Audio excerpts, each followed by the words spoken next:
Chapter 461. Acquiring a music player. Kill me.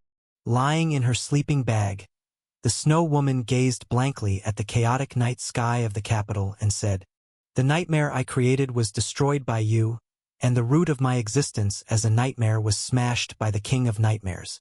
Now I am no longer able to—" "What are you doing?" "Nothing."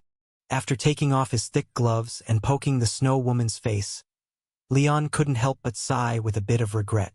Name: Damaged Nightmare? Nightmare? Element?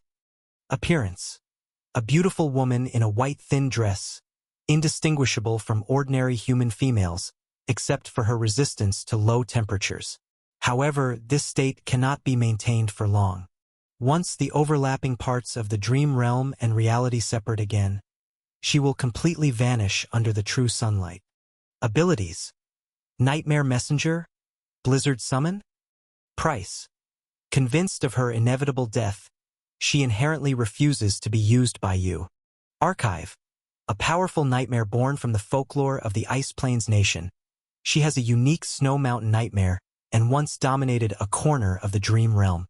After being defeated and captured by the King of Nightmares, she had to surrender the core of her Snow Mountain nightmare as a sign of submission. Thereafter, along with the Sand Dune Giant Worm, Green-Tide Sea Monster, Human-Faced Forest Spirit, Plague Maiden, Blood Kabbalah, and Swamp King Serpent, she was appointed as a nightmare messenger responsible for managing various affairs within the King of Nightmares territory. After the demonic soul abyss reached the point of overlap, following the orders of the King of Nightmares, she actively sought out Leon Lane, a third-level cleaner from the Cleanup Bureau, attempting to eliminate him. But not only did she fail, she was instead captured and forcibly dragged out of the Snow Mountain nightmare. Evaluation: a powerful and rare special nightmare, as a nightmare messenger personally appointed and bestowed with partial powers by the King of Nightmares. She could freely traverse any nightmare. Furthermore, she could unfold a uniquely ruled nightmare world, and as long as the maximum contamination value was lower than hers, she could easily erase their memory. Anyone deceived into the depths of the Snow Mountain would be directly frozen to death, unless they were a true god or higher. But after encountering Leon Lane, a third-level cleaner, being polluted by his chaotic memories and behavior, and having her nightmare core destroyed by the King of Nightmares, her nightmare world suffered severe damage. She not only lost the ability to erase memories, but her ability to summon snowstorms was also greatly weakened. No longer able to unleash a blizzard, everyone entering the Snow Mountain nightmare would automatically hear an oddly joyous tune in their ears. Contamination value: 35. It's a pity the King of Nightmares acted so quickly. If her nightmare core hadn't been destroyed, handing her over to the Bureau might have resulted in a very impressive nightmare-type anomaly item. But after being injured, her power greatly diminished, except for still being able to traverse through nightmares. Her two most important abilities were abolished. Now, she can only be regarded as a humanoid music player, and it only plays that one tune, recalling the Snow King's brainwashing music that transcends two worlds. Leon shook his head helplessly, trying to shake the melody of Tion Mimi out of his mind temporarily, then looked around, eager to find that hard-working big dog. Although the Snow Mountain nightmare was thrilling yet without danger, even managing to drag the Snow Woman out, the real MVP was that dog. If it hadn't suppressed the snowstorm, even if I didn't freeze to death deep in the mountains, I wouldn't have dared descend in a blizzard. One must know, in the Snow Mountain nightmare, losing my memory about the sheep heart meant my undying body might not function properly. This dog truly saved me, and with the life-saving dog not present, I must immediately show concern. Not to mention, beyond saving lives, it also carries part of the Scorpio Bureau Chief's will, being my only channel to communicate with him. While the Scorpio Bureau Chief is trapped by the other 6 nightmare messengers, unable to get out for a while, prioritizing finding the big dog to maintain contact is undoubtedly the most correct choice. Woof! As if knowing Leon was searching for it, the big dog, who had just run off somewhere, barked from afar. After using the dog's bark to pinpoint its location, Leon pulled the rope again, dragging the Snow Woman full of despair in her eyes toward the direction of the bark. Woof woof! Seeing a familiar face approaching, The well-behaved big dog wagged its tail like a helicopter propeller, then sniffed at Leon's shoes while barking continuously. Woof woof woof woof woof woof woof woof woof woof woof woof woof. Oh my God! Recognizing what the dog was singing, in an instant, Leon's mouth couldn't help but twitch. He then left the suddenly crying snow woman in the song and crouched down to place the newly found thorn crown on the dog's head. Back in the Snow Mountain nightmare, after losing memory, accidentally knocking off the crown meant that the Scorpio bureau chief was immediately silenced. Considering he was wearing a similar crown, this thing should be the antenna carrying his will. Woof woof woof woof woof woof woof woof. Damn it! There's finally some action. The situation matched Leon's guess, the thorn crown just properly placed on the dog's head, and the tune of the Snow King March stopped, replaced by the irritated voice of the Scorpio bureau chief. Didn't I tell you not to leave this dog? Seeing Leon through the dog's eyes, dressed in a strange outfit, the Scorpio bureau chief breathed a slight sigh of relief, then irritably scolded. I already told you. The Snow Woman's skill level is no less than a first-level cleaner. You're not her opponent yet. As long as your degree of being contaminated by anomalous objects doesn't exceed hers, there's still a possibility she might completely kill you. I didn't have the chance to tell you earlier. In the Bureau's intelligence on Dream Realm creatures, she has records of killing cleaners carrying death immunity anomalous objects. Don't think having an undying body will... You've already gotten out of the dream. Blinking its yellow dog eyes, after scanning the surroundings and realizing it had transformed from Snow Mountain back to reality, the Scorpio bureau chief couldn't help but be slightly embarrassed, using its dog face to clearly show a hint of awkwardness, then forcibly salvaging the situation by saying, You escaped pretty quickly, but still, be careful. Even if you manage to escape the dream, don't let your guard down. The Snow Woman herself is still very powerful. By the way, how did you escape? Where's the Snow Woman? The Snow Woman's created realm wasn't large. I got out once I descended the Snow Mountain. As for the Snow Woman, at this point, Leon shifted slightly, revealing the sleeping bag and sled he was blocking, and gestured with his lips. There, the crying one lying on the ground. Well, what exactly did you do to her? Seeing the Snow Woman bound in the sleeping bag, quietly shedding tears, and seemingly suffering significant mental anguish, the Scorpio bureau chief's dog mouth opened and closed repeatedly, momentarily at a loss for words. This was a nightmare that lived for at least several hundred years, existing longer than the Ice Plains nation. You little brat have only been encountering anomalous objects for just over 2 months. Not even a fraction of her age.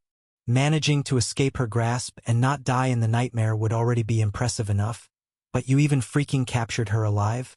Chapter 462. I sell myself. You're not too bad. Facing Leon, who not only successfully escaped the dreamscape despite being outnumbered 3-1, but even managed to bring the Snow Maiden out as well, the Scorpio director dryly complimented him. However, seeming to feel a bit ashamed of being trapped by nightmares, he hesitated and explained, Well, I'm almost done here too. It's just a pity these 6 nightmares won't face me head-on. Their task is probably to stall me, so they keep fleeing everywhere in the 6 layers of the dreamscape. Occasionally when I catch one and get rid of it, the other 5 nightmares will team up and revive it. Anyway, you just wait outside for a bit. I'm struggling to move through the nightmares, not as fast as them. Let me think of a way to trap them all together first.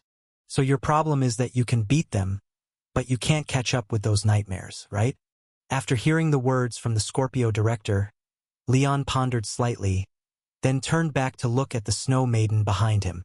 Although the Snow Maiden now is a battle-damaged version, having lost her core ability to mask memories and even her ability to summon snowstorms is weakened, she was still empowered by the King of Nightmares as a nightmare envoy and possesses the ability to traverse nightmares freely.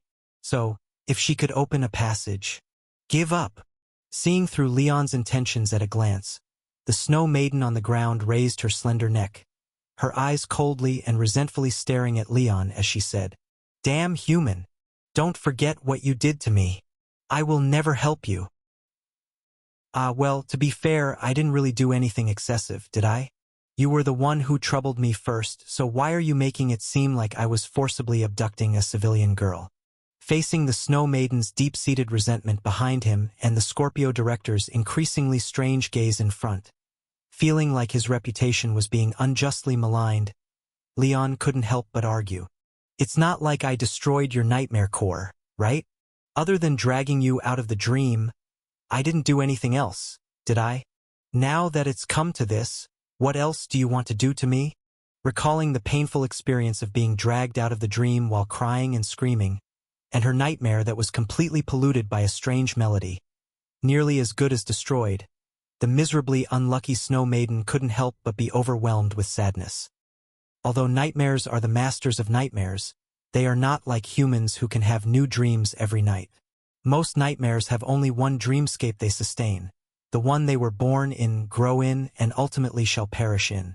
For a nightmare, the importance of this symbiotic dreamscape is akin to a safe harbor for a ship, a hometown for a traveler, bearing unparalleled special significance, the bond between them tighter than the connection between plant roots and the earth.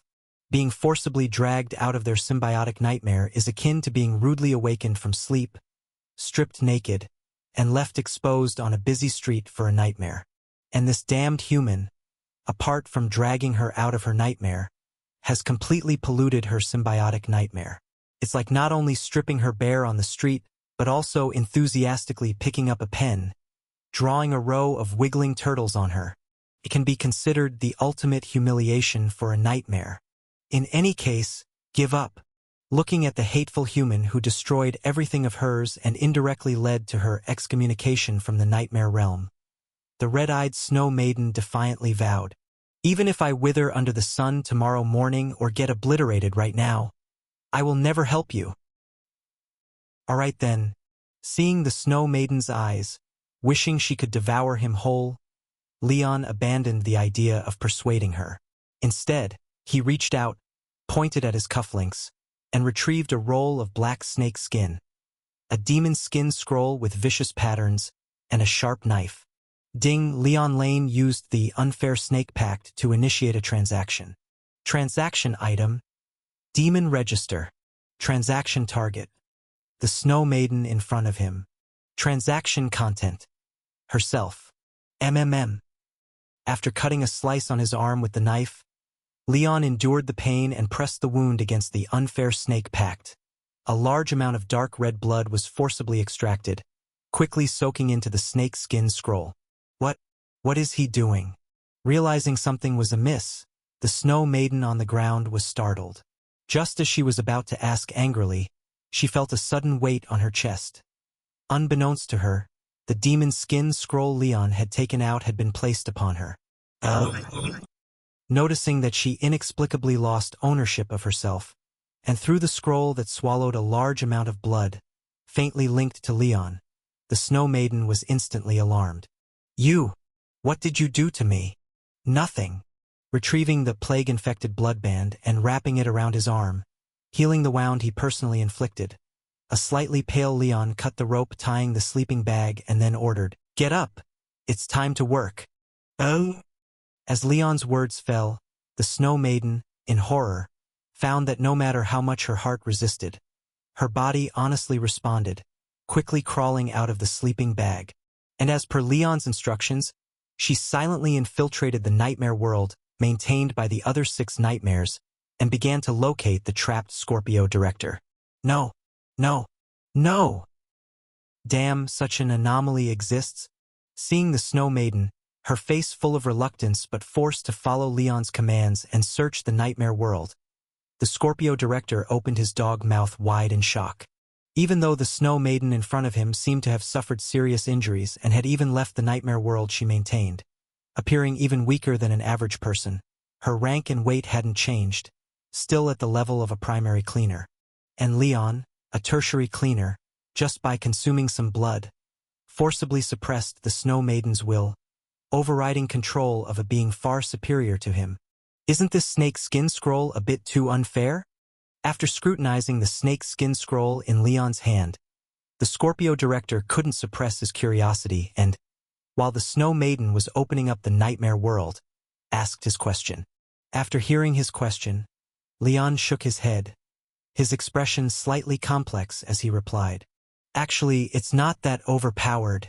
I mean, the restrictions on this thing's effects are significant, not as outrageous as you think, even quite fair. Dream realm creatures, strictly speaking, do not have souls. They are merely aggregates of memories and fantasies, closer to objects than people in our human definition, so they can be directly exchanged. As for why I can override her control, it's because what I used to complete the transaction wasn't just blood, but also the demon skin scroll that appeared on her chest. That thing is called the Demon Register, an anomaly with a Leon value of 42 points. In terms of value, it's even higher than the Snow Maiden herself, so the price I paid was actually quite steep too. Chapter 463.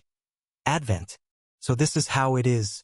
After hearing Leon's explanation, the Scorpio chief nodded in sudden realization. One not only needs to pay a lot of blood to weaken oneself, but also provide an abnormal object of the same level or stronger than the Snow Maiden to forcefully complete the exchange. Given this, the ability of that snake skin scroll is only decent, its tactical value far outweighing its practical value. I didn't notice earlier, but now on closer examination, the demon skin scroll exchanged with the Snow Maiden emits a frantic, mysterious, and dangerous aura, clearly marking it as a very powerful abnormal object. Judging by the material and aura's strength, it's very likely that the soul of a great demon is sealed within, and the Leon value of this demon during its lifetime could be over 50 points, making it a bit of a loss to exchange for the Snow Maiden with this thing. You sure have a lot of good stuff, even enough spare to use for exchanging strong abnormal objects. I doubt there's a more extravagant level 3 cleaner than you. With heartfelt admiration, the Scorpio chief looked at the Demon Register in the Snow Maiden's hands and asked with interest, "What are the abilities of this abnormal object? When infused with enough power, can it release the great demon's soul inside to help you attack enemies?" "No." Upon hearing the Scorpio chief's inquiry, Leon's face immediately turned a tad awkward. "You really are something. Why do you always bring up the least convenient topics?" "It's okay. If it's inconvenient to explain, you don't have to." Noticing Leon's slightly troubled expression, the Scorpio chief grinned and generously laughed. For cleaners, intelligence on abnormal objects is a matter of life and death, and with such a high Leon value, it might be your ace in the hole. I was indeed a bit impetuous to ask. It's normal for you not to want to reveal it. Well, it's not that there's anything I can't say.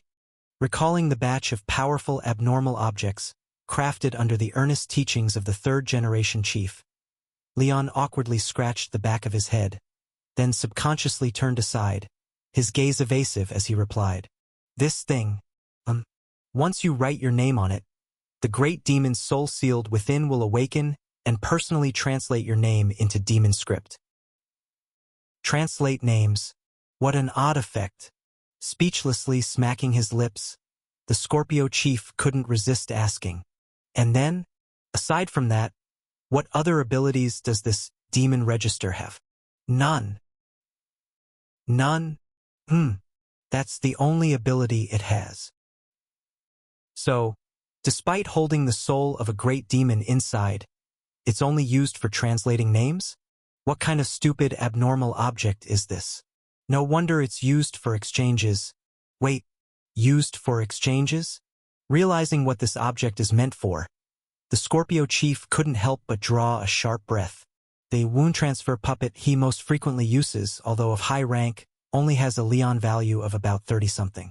So, if he were to confront this kid, he could directly exchange his most useful abnormal object with this ultimate piece of trash? Damn, that's just too underhanded. Imagining himself suddenly losing the wound transfer puppet in battle, forcibly swapped for an ultimate trash piece with no use other than translating names, he could only stand bewildered, clutching that object while being slammed in the face with the wound transfer puppet.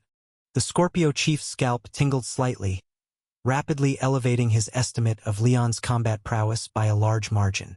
As long as the intelligence is prepared in advance with just the effect of this underhanded object, the chances of his branch's level 2 and 3 cleaners winning in a skirmish with this kid reduced to 0. Even a level 1 cleaner might end up getting overturned. Well, this thing is rather, quite fitting. Grasping the concept of abandoning martial decorum across countless divides between worlds in an instant, the Scorpio chief's mouth twitched slightly, then proactively shifted the topic. By the way, I vaguely sensed your presence. Currently I'm soaked in the sea. If she searches another layer lower, she should be able to— Oh no! Mid-sentence, the Scorpio chief seemed to detect something, his dog face rising in astonishment. Leon followed its gaze upward, discovering the Nightmare River suddenly swelling, weighing down his chief's scarlet realm until it descended. Countless nightmares continuously emerged from the Nightmare River, madly assaulting the defense set up by the red-haired chief, only to be instantly shattered into pieces, dyeing the entire night sky of the capital a vivid scarlet. Yet, the frenzied assault of the nightmares wasn't entirely without meaning. With their relentless rounds of fearless attacks, the sturdy crimson web rapidly deformed and sank. The Nightmare River, blocked single-handedly by the red-haired chief, finally tore open the last defense before it and thoroughly poured onto the capital, along with a figure clad in a gray robe and a crown surging downward with the Nightmare River. Don't even think about crossing.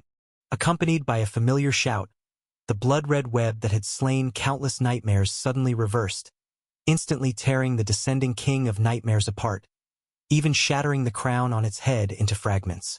But even though the king of nightmares was split and killed in the blink of an eye, wisps of gray mist continued to scatter from the countless nightmares flowing in the Nightmare River, repeatedly coalescing into completeness. And as the blood-red web reversed, millions of nightmares previously held back outside had already seized the moment the red-haired chief found no time, flooding into reality en masse, madly pouncing toward the countless sleeping souls within the capital. It's already unstoppable. Watching the battle in the sky, Leon couldn't help but take a deep breath, then clenched his fist tightly. After the Nightmare River seeped into reality, the chief could no longer catch the King of Nightmares, and if she stopped intercepting, most likely millions of nightmares would plunge down, causing harm seemingly worse than the King of Nightmares itself.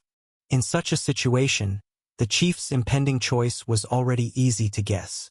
Sure enough, upon confirming it was impossible to obstruct the King of Nightmares any longer, the red-haired chief directly released her suppression of the Nightmare River, letting the gray mist giant slip bit by bit into reality, beginning to exert full force in exterminating the remaining nightmares, while the red hairs on her shoulders started vibrating, issuing a signal to move. According to the chief's intention, next should be having the Scorpio chief take over, find a way to block for a while, prevent the King of Nightmares from fully reaching reality, wait until she reduces the nightmare count to a safe range, then come back for a rightful 2-against-1 duel. Initially, there was nothing wrong with such a plan, but the Aquarius Director's extermination thorn broke the dream-eating anomalous carapace prepared by the Scorpio chief, following which 6 nightmare envoys collectively came down and directly trapped the Scorpio chief himself. Although he bribed the Snow Maiden to directly extract the Scorpio chief, finding the Scorpio chief amidst the 6 constantly rotating nightmare worlds appears to require a short period, and during this time, the capital and even the whole kingdom are defenseless. Given the King of Nightmares' power, it's probably— Wait! Watching the gray mist giant steadily advancing toward reality despite the obstruction of countless red hairs and completing an eye-level stare, Leon's spine chilled slightly, an odd notion sprouting unbidden in his mind. Its primary target wouldn't be me? Chapter 464. Sorry, I'm already This strange thought, once emerged, seemed to plant itself directly, lingering in Leon's mind. Through the increasingly thin red web, Leon strained to see the gaunt giant enveloped in gray haze, and seemingly in the shattered mirror on its crown. He vaguely saw his own bewildered face. It's me. It came for me. Even without any evidence to prove his guess, upon noticing the emaciated face faintly aimed at him, and the abyss relentlessly sinking in the King of Nightmares' eye sockets, Leon instinctively determined that the target was definitely himself. How much longer? Sensing the impending crisis, Leon took a deep breath, his expression tightening as he urged. Hurry up. Just tell me. How much longer before you bring him out? Upon hearing Leon's question, the Snow Woman, forced to sell herself, glared at him, then tightly pursed her thin lips, refusing to speak. Although you have my body, you'll never have my heart. Damn it. It seems the unfair snake pact can only make her work, exhibit the abilities of an anomalous object, but cannot completely dominate her will and make her obedient. Realizing the Snow Woman was unwilling to cooperate, Leon had no choice but to take another deep breath, forcibly calm himself, and desperately start analyzing the current situation. The Scorpio Bureau Chief won't emerge anytime soon, but the King of Nightmares will break free in a while. If he stays in reality, even if he can use the immortal in liquor to save himself, he can't stop it from spreading nightmares to the sleeping ordinary people, and he might even be forcibly dragged into the dream realm and subjected to eternal enslavement. After all, the immortal in liquor has limited duration and only ensures he isn't harmed, not necessarily exempting him from non-direct harm methods. So there's only one way left. Stop searching. After slapping the back of the Snow Woman's head, Leon updated the previous command through bodily contact. Open the path to the nightmare and send me in first. Hey, this is what you want, right?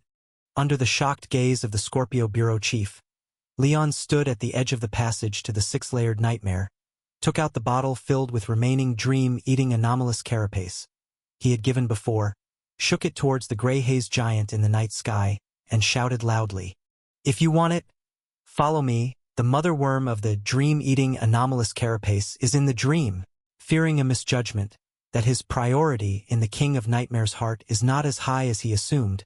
To ensure it would follow, Leon decisively added, "But you'd better hurry up. If you stay outside for more than a second after fully manifesting, I'll immediately start running, making it so you'll never find me again, and I'll toss a batch of subworms in the dream realm every day, then tell the other dream realm rulers who is to blame.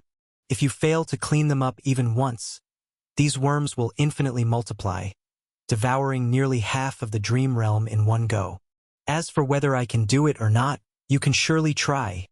After provoking, under the gaze of the empty eyes of the King of Nightmares, Leon grabbed the unwilling Snow Woman and leaped down the passage leading to the six-layered nightmare. To think of such a method, this kid is simply a born cleaner. Watching Leon hold the bottle containing the dream-eating anomalous carapace, threaten the King of Nightmares, then use himself as bait to jump into the six-layered nightmare, the dog-faced Scorpio Bureau Chief immediately revealed a strong expression of approval. If at the beginning, he mainly took a fancy to Leon's talent and potential, reluctantly taking a bit of interest, now he was entirely filled with admiration. Even if the plan fails, remaining calm and rational without any rush. Trapped in a deadlock, not giving up and striving to find a way to break the stalemate with a strong-willed nature. Swiftly analyzing the situation, weighing pros and cons to find what might be the only answer with sharp insight and wisdom. Apart from these already rare qualities, more importantly, he dares to provoke even when facing true gods, and has the decisiveness and courage to use himself as bait to lure them in. If we also consider the powerful anomalies at hand and that he's about to advance to level 2 in just 2 months. In the entire Scorpio branch with over 100 cleaners, none can hold a candle to him. Rare. Damn rare. After thinking for 0.0001 seconds using the dog's mind, the Scorpio Bureau Chief made a decision. Damn Olivia. That lousy drunk isn't worthy of bowing to me? Such a talent being wasted in the Virgo branch is like dumping gold into dog poop. Never quite so wasteful. Instead of having Olivia bow and apologize, it's better to change the conditions, and after everything's over, have her hand over this perfect subordinate. Well, saying perfect might be inappropriate. This kid is outstanding but does have a few flaws. For instance, he's not meticulous enough. Woof! Seeing the completely closed passage before he entered, the Scorpio Bureau Chief, inhabiting a dog, couldn't help but bark loudly. Woof woof woof. You went in alone? Should have thought of bringing me along too. Woof woof woof. Glug glug glug. Tooey. Spitting out the salty sea water inadvertently swallowed, the corpse of the Swamp King serpent shuddered, then suddenly opened its eyes, fearfully lifting its head from the sea. No. Is this guy mad? looking up at the higher layer of the dream realm shattered everywhere, with half its tail chopped off by some sharp tool, the body still not fully healed. The Swamp King Serpent couldn't help but complain to others full of resentment. Before we took on this task, didn't that damn Aquarius director say, once the opponent knows breaking free requires a heavy price, they'll give up and stay trapped by us? Why are they going all out now? Exactly. Hearing the Swamp King Serpent's complaint, the other 4 nightmares who helped revive it couldn't help but vent their grievances. You believe his nonsense too? We might have been duped. Damn humans. Every single one is a liar. He's burned through my desert 3 times. After writhing the enormous body covered with red blisters, the dune giant worm opened its circular-toothed mouth, speaking apprehensively. Initially, I thought it'd be safe diving deep into the sand. Instead he fired it, burning the sand 100 meters deep into glass, roasting me inside. It's similar on my end. Raising a giant whale fin and pointing to a large black rock in the distance, the green wave scourge sighed. Last time he drew magma from the seafloor, created a small island, and boiled me alive. What about you? How's it in your dream realm? Upon hearing the green wave scourge's inquiry, the bark giant whose entire left half was charred and below the chest carbonized, couldn't help but grimace. I'm a human-faced forest spirit. Forest spirit. Encountering a fire user is like serving as firewood. My Miasma Deep Forest is now practically renamed Miasma Pit of Fire. Sigh. Listening to the colleagues' endless complaints, the plague maiden with her belly pierced by 6 daggers, utterly scarred, sighed softly. If I knew it'd be this awful, I should have swapped with the Snow Woman initially. Her task might be easeful. A level 3 cleaner who just joined the cleanup bureau. It should have been easier for her. Chapter 465. Going out of one's way. It's actually right on the Swamp King's territory. Glancing at the scenery of the first layer of the nightmare world, after glimpsing an endless desolate swamp, the zealous Miss Snow, who was genuinely envied by several other nightmare entities, couldn't help but be overjoyed.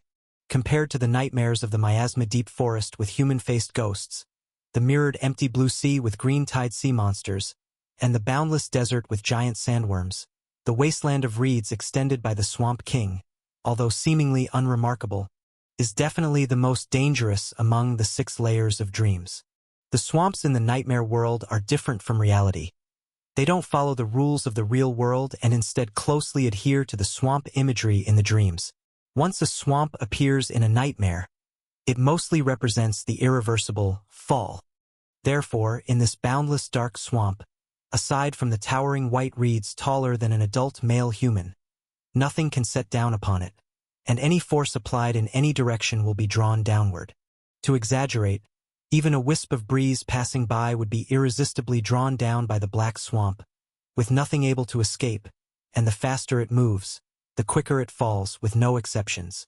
Moving in any direction, he will be gradually engulfed by the devouring black swamp amidst the desolate, far-reaching wind of the wasteland of reeds, and slowly dragged into the deepest part of the swamp, entangled by countless aquatic reed grass.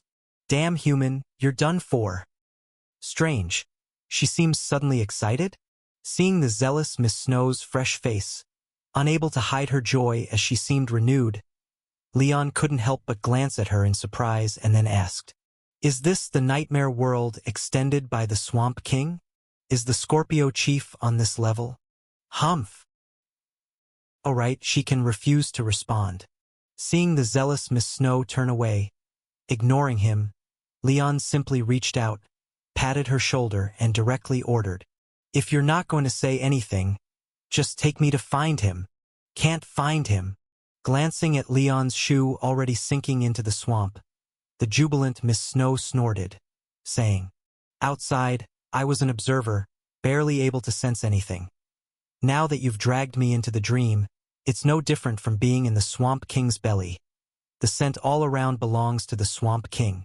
How am I supposed to help you find someone?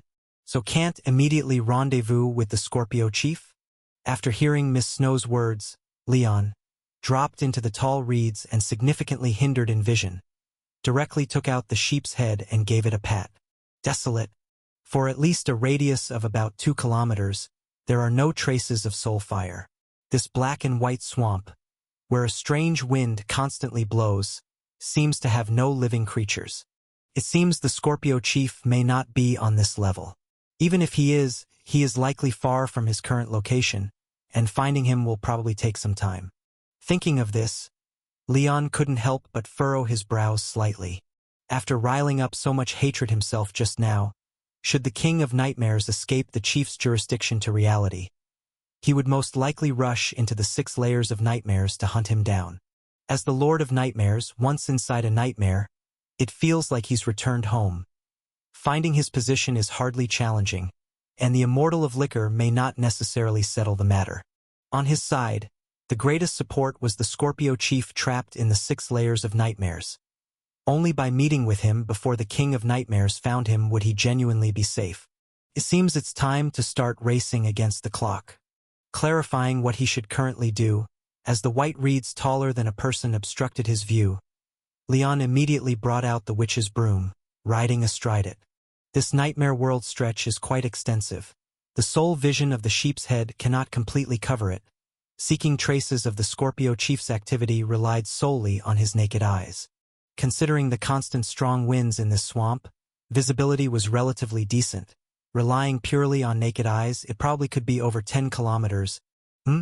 What's going on? Leon merely ascended to less than a meter high before unexpectedly descending at an uncontrollable angle due to a strange pulling force, crashing back into the reeds with a splat. Confounded by this unexpected development, the unconvinced Leon tried once more, even employing the airflow shield blessing of the witch's broom. But the outcome this time was worse. Not even half a meter up, he was pulled down headfirst by whirlwind-like forces, landing in the swamp wholly covered in mud. Strange. Could there be no-fly zones or something similar here? Don't struggle. You can't fly up. Looking at Leon, whose knees had already sunk into the swamp after falling twice, the tear-streaked face of the zealous Miss Snow couldn't help but show a satisfied grin. Although you dragged me out of the snow mountain, that's just an ordinary level 3 cleaner. You couldn't even resist my memory masking, and now in the wasteland of reeds after entry, you can only be bound by its rules. And in the Swamp King's wasteland of reeds, apart from these white reeds, nothing can remain on the swamp. Plus, the faster you move, the quicker you sink. Better stay quietly. Nothing can remain on the swamp besides reeds? After hearing Miss Snow's words, Leon blinked and then opened his mouth to ask, "So, if I weave a pair of shoes from these reeds, can I stand on the swamp?" Leon's question made Snow's head spin, and her icy blue eyes blinked in confusion, causing her smile to freeze. Only reeds can stay on the swamp, so just use reeds to weave a pair of shoes? Don't just stand there. Start working. Failing to get an answer from Miss Snow, Leon didn't hesitate. Directly took out a knife and cut down 2 bundles of reeds, stuffing one bundle into the bewildered Miss Snow's hands, and then asked, "Can you weave shoes?" "No." "Then follow my steps." Watching Leon genuinely start weaving straw shoes by crossing the white reeds horizontally and vertically, Miss Snow couldn't help but feel indignant, regretting she had spoken up. There was nothing she could do. The words once spoken couldn't be taken back. Bound by the unfair serpent pact, she could only grudgingly mimic Leon's method, awkwardly weaving the straw shoes. "Damn it! Making me make you shoes. I'm going to make the most prickly shoes, so painful you'll regret stepping on." Filled with malice, Miss Snow viciously yanked the reeds in her hands, wishing they would instantly transform into cacti and prick the foot about to step on them into a sprinkler. However, just when she was biting her teeth and toiling with the reeds, Leon's hand suddenly paused, looking at her with a hint of surprise. "Didn't you say everything besides reeds has to sink?" Looking down at the pale feet of Miss Snow standing on the black mud, Leon couldn't help but frown and asked, "Why can you stand on the swamp without sinking?" "Why should I sink?" Miss Snow snorted upon hearing, saying, "Even without the nightmare core, I'm on par with the Swamp King as a nightmare messenger, naturally unaffected by the wasteland of reeds. Why did you throw away the straw shoes?" Why are you looking at me? Don't come here. Chapter 466. A wondrous number. All right. After sticking his head out from the reeds, Leon couldn't help but nod in satisfaction at the white expanse of reeds before him. Although the view wasn't as good as flying directly, it was decent enough. At least when it came to observing the environment, there were no major issues. Stand still. Leon patted the Snow Maiden's head, unconsciously running his hand through her cold and slick hair, and then he said, "Stop swaying. Keep steady. And turn half a circle to the left, so I can see what's going on there." Despicable human. Upon hearing the command from above, the Snow Maiden's face turned red with anger, and she had no choice but to clutch Leon's mud-covered legs as she laboriously turned half a circle backward. Sitting on my head. Damn pervert. Just wait until I get an opportunity. Abandoning the redundant reed shoes and finding a more useful new ride, Leon rode on the gritting Snow Maiden's shoulders, starting to observe the state of the wasteland of reeds with his naked eye. Within this boundless and desolate marsh, aside from the black mud and white reed grass, no third color could be found. The occasional small ponds scattered around were also mirrored in the purest black and white hues. Still can't see anything. After directing the Snow Maiden underneath to turn a full circle without finding any irregularities, Leon couldn't help but frown again. It seems the range of this black and white marsh is much larger than I anticipated. Forget about finding the Scorpio Commissioner. Just determining his location is an extremely difficult task. What should I do now?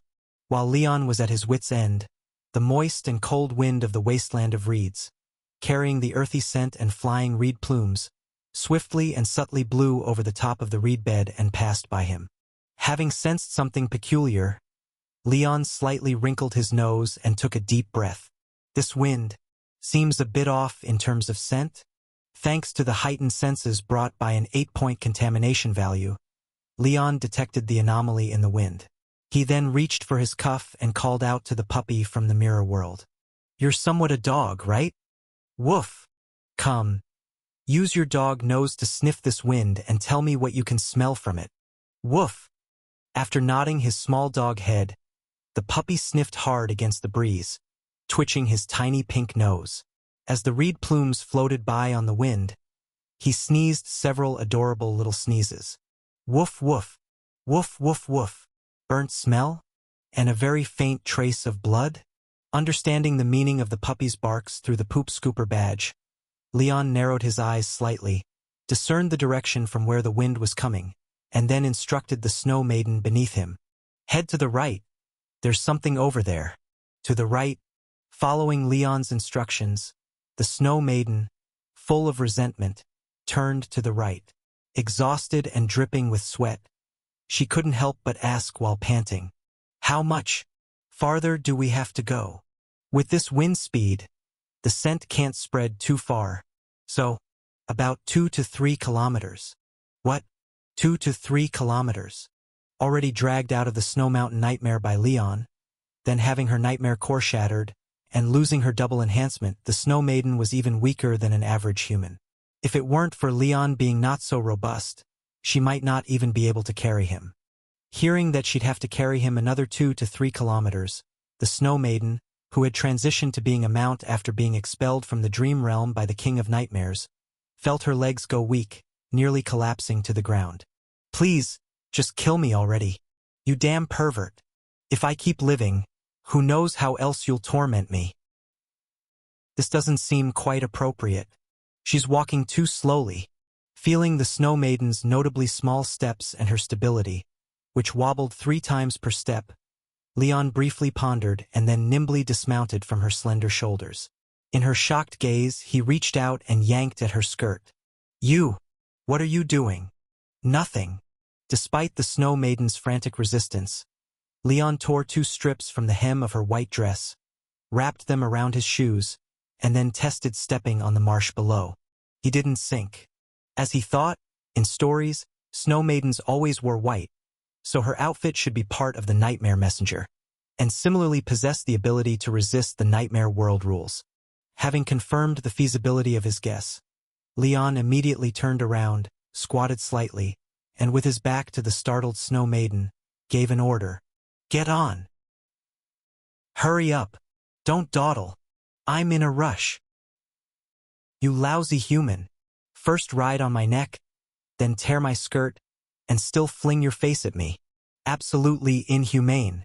After cursing in her heart with the most vicious insults she knew, the Snow Maiden, who had subtly let out a breath of relief, had a cold, slightly mud-stained face and followed Leon's order to climb onto his back, viciously wrapping her smooth little legs around his waist. "I'll strangle you.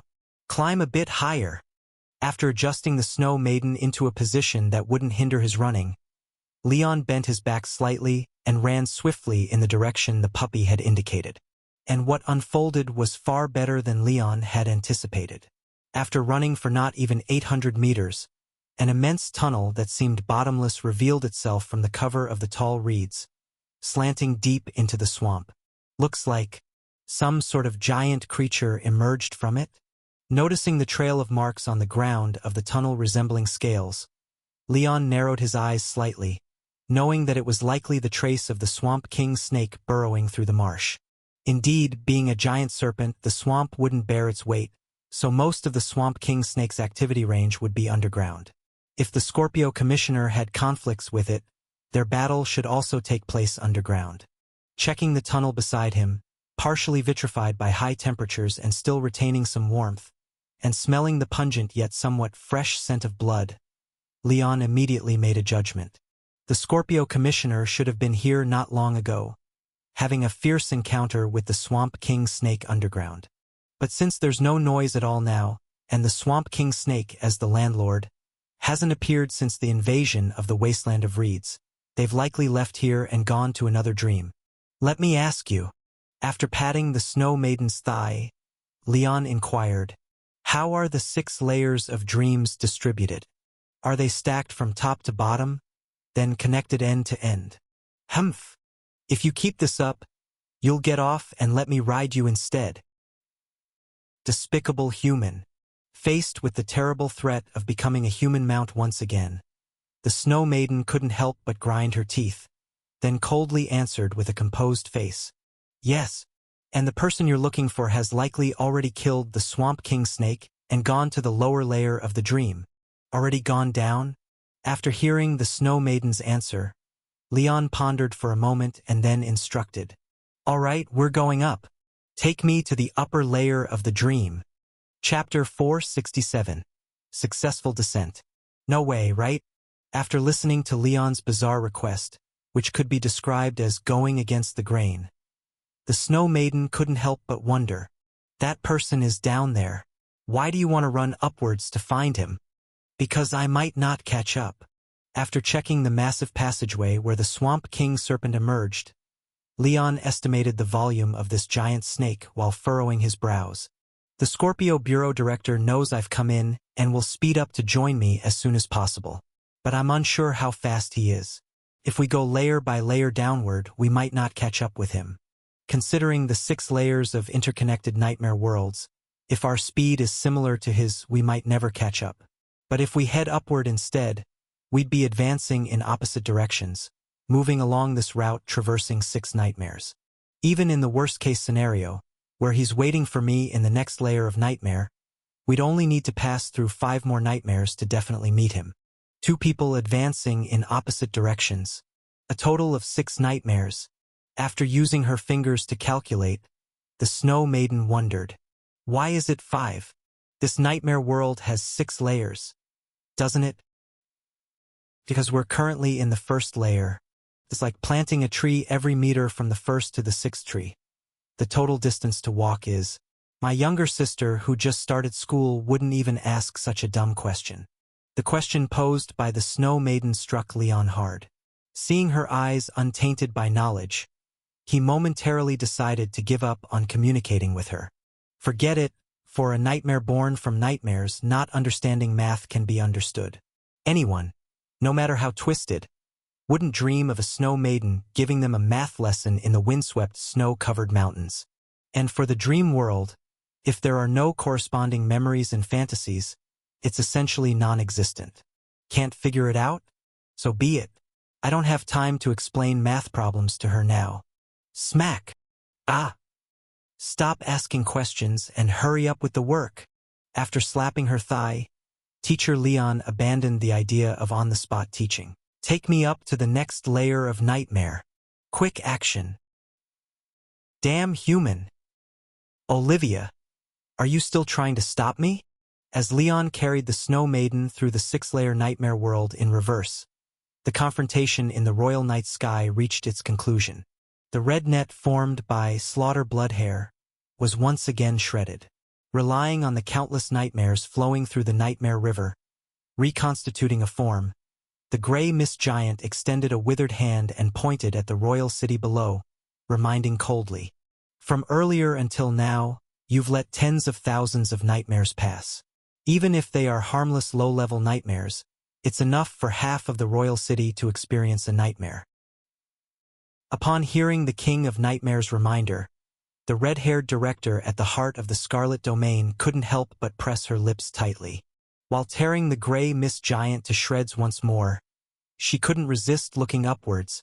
The pitch-black night sky had turned sieve-like, with nightmares passing through nearly every moment, descending upon the dreaming royal city. "Listen, if you let me go now, these people only need to stay bedridden for half a month and can recover afterward." Sensing the red-haired director's hesitation, the King of Nightmares' chilling and piercing tone echoed into her ears as he reformed his body. "But if you continue to tangle with me and let higher-tier nightmares pass, a significant number of humans might experience mental collapse or even have their souls devoured, becoming complete empty shells. Is that really what you want?" Indeed, it can't be delayed any longer. Once more splitting part of the Slaughter Bloodhair, shredding high-tier nightmares attempting to make their way into reality, the red-haired director observed the nightmares above, seemingly endless, and took a deep breath. Then she slowly stopped her assault on the gray mist giant. "That's more like it."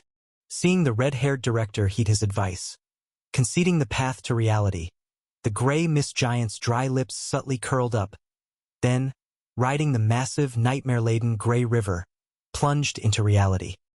Hiss! After departing the dream realm and entering reality, feeling the newly solidified flesh and blood under the altered world rules, the King of Nightmares took an exceptionally satisfied deep breath. His slightly hunched back began to stretch, withered chest slightly inflating. Flesh and souls are truly a wonderful experience, no matter how powerful the rules of other worlds are, enabling them to house great beings on this aspect. They cannot compare to the world humans inhabit. A world where existence is clear and complete, material rules are stable and heavy, yet allowing extraordinary existence, acknowledging souls and spirits, is an unparalleled treasure for beings like him. With newly formed eyes, surveying the world under the night's veil, the King of Nightmares sighed with immense delight. The only slight disappointment is that this treasure has an owner, whose strength is amazing and unusually stingy, never allowing others to share. Seizing the fleeting overlap of the dream and reality, just brushing against it is fine. If he actually tried to covet this treasure, the cleanup bureau would recall all directors within 2 months and directly send the sun into the dream realm, drying the entire nightmare river along with him. Such a pity. If humans could be just a bit weaker. Regretfully gazing at the myriad dreams below in the royal city, the King of Nightmares withdrew his gaze tinged with longing, locking onto his primary target for this expedition. That Leon, the level 3 cleaner, is currently in the nightmare world opened by his emissary. With a sharp and stern look, he fixed his gaze at the dock near the Royal Canal. Without lingering a second longer, he urged the pitch-black nightmare river, rushing towards the 6-layered nightmare unfolded layer upon layer. Whether it's that odd memory capable of polluting nightmares or the dream-eating anomalous carapace that once devoured countless dreams, they pose a great threat to him. Eliminating even one of these would justify the risk of entering the real world and clashing with the Zodiac Bureau's director. With a chance to eradicate both threats, he certainly couldn't pass it up. Carrying intense murderous intent, the King of Nightmares extended his emaciated arm and embraced the violently shaking 6-layer nightmare. Then, the gray mist surrounding him silently dispersed, sheltering his immense body, slowly and irresistibly pressing into the nightmares he cradled. Chapter 468. The Dead City and the Desert. It's here. When the giant of gray mist hugged the six-layer nightmare and tried to squeeze in, even without any obvious omens, everyone in the nightmare world almost simultaneously sensed the presence of the King of Nightmares. If one had to describe this sudden peculiar feeling, it's like a rabbit grazing noticing the shadow of an eagle cast on the ground, or like drifting in a small boat on the sea and seeing a massive shadow approaching from beneath the waters. Even though there was no real crisis yet, just the sense of impending danger was enough to make one's heart sink suddenly. If the King of Nightmares arrives first, it might be too late to rescue anyone. Feeling the sudden liveliness around, as if something was being welcomed, the director of the Scorpio Bureau standing atop a dust-filled tower slightly frowned, and directly raised a hand to snap the neck of a pale puppet beside him. Crack! Along with the crisp sound of bone cracking, a scream emerged from a frail woman in the crowd, trying to flee the gate below the tower. Her scarred, thin neck tilted to one side simultaneously with the puppet's pale neck. Strangely though, even with her neck suddenly broken, the frail woman didn't die. Instead, hunching her shoulders to support her head, she sprinted towards another group of sickly-looking people. But before she could take 2 steps, a blood-dripping slender sword brutally pierced through her chest, knocking her to the ground and nailing her down permanently. With her death, the tower beneath the Scorpio Bureau director began to twist eerily. Next followed the scattered and terrified retreat of the crowd. Doctors in black robes wearing bizarre bird-beaked masks, shouting loudly. Soldiers behind wooden barricades poking at the escapees with long poles. The filthy streets, strewn everywhere with the dead bodies. And outside the city, the ever-burning cremation ground with billows of white smoke, burning countless bodies of the plague victims, this city being dragged into death by the plague, along with the death of the frail woman, started to twist on its own like a reflection on a lake distorted by a stone thrown in. The next layer of nightmare should be the desert of the sandworms, right? After killing the epidemic girl responsible for guarding this nightmare layer and temporarily breaking the nightmare called City of Plagues, the Scorpio Bureau director, with a weary expression, squinted at the yellowish, scorching layer below the dead city, and sighed regretfully, stepping into the boundless desert below with a last glimmer of hope. Knowing that Leon had jumped into the dream proactively, he had immediately plunged downwards with all his strength, crossing 3 nightmare layers in an attempt to meet up with him as quickly as possible, but ultimately was a step too late. Unlike him, who needed to slay the corresponding world's nightmares to escape, the King of Nightmares, as the Lord of Nightmares, could freely traverse all nightmares without hindrance. Thus, the moment it touched the 6-layer nightmare, it had already found Leon's position, able to move directly without obstruction and reach the nightmare he was in almost instantly.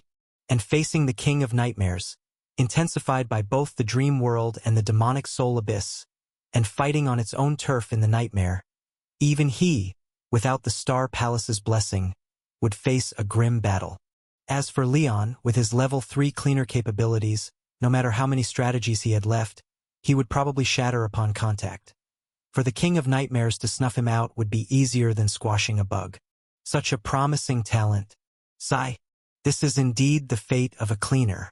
The more stubborn and risk-taking a cleaner's personality is, often the greater their potential, and the faster they grow stronger.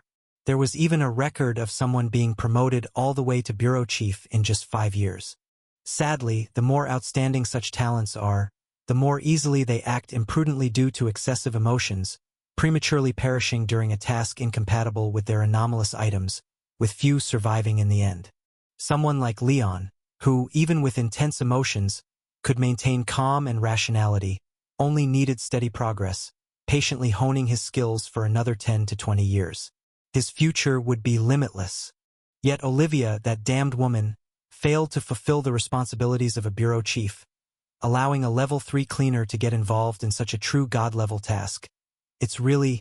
Shaking his head with displeasure, the regret-filled Scorpio Bureau director wielded the slender sword in his hand, slicing open the exterior of the yellowish dream below, actively entering the boundless desert belonging to the sandworms. Boom! After leaving the damp and cold, rain-shrouded city of plagues and entering the desert under the blazing sun, the scorching waves hit like a sauna, instantly evaporating any remaining moisture on him. Once he adapted to the temperature change, through the heat waves that distorted the horizon, a familiar figure from afar quickly captured his attention.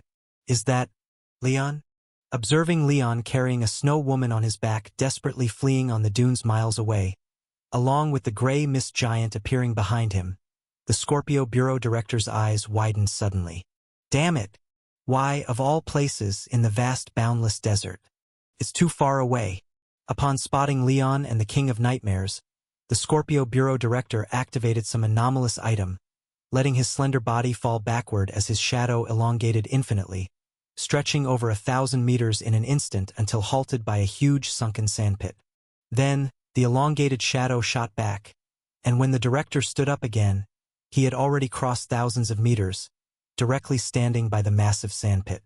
Got to catch up. Maybe it's not too late yet. No time to brush off the sand on his body. The rising Scorpio Bureau Director was about to activate the anomalous item again to move towards Leon, but suddenly realized neither the gray mist giant nor Leon was visible. Nothing was on the distant dune. So it was a mirage. Gazing at the deserted dunes afar, the director's face sank completely. This mirage-like phenomenon, just like the plague zones in the City of Plagues or the deep mountains of the Snowy Mountain Range, is a feature of the boundless desert nightmare.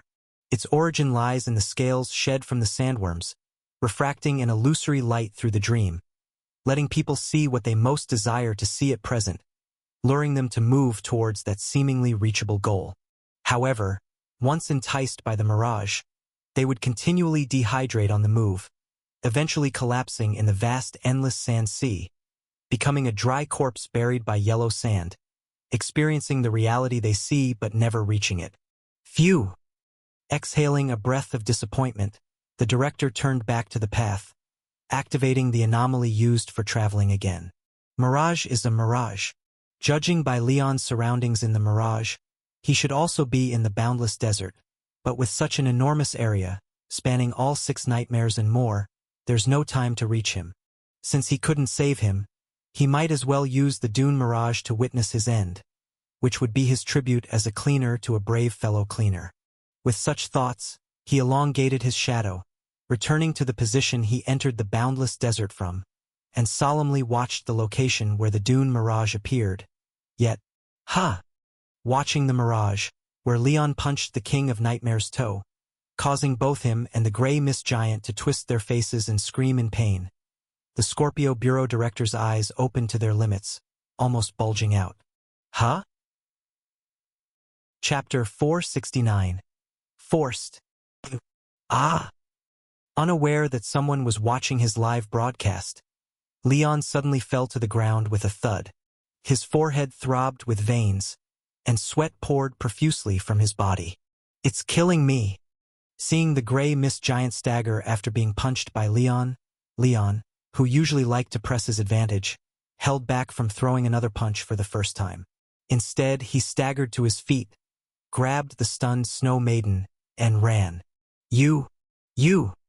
After staggering a few steps, the Snow Maiden, who thought Leon would be immediately taken down, looked back bewildered at the King of Nightmares whose face was twisted in pain, then couldn't help but turn back, stammering. Just that punch? And it just... What do you mean, just that punch? That punch almost took my life. Okay? It only stunned him for barely 2 seconds.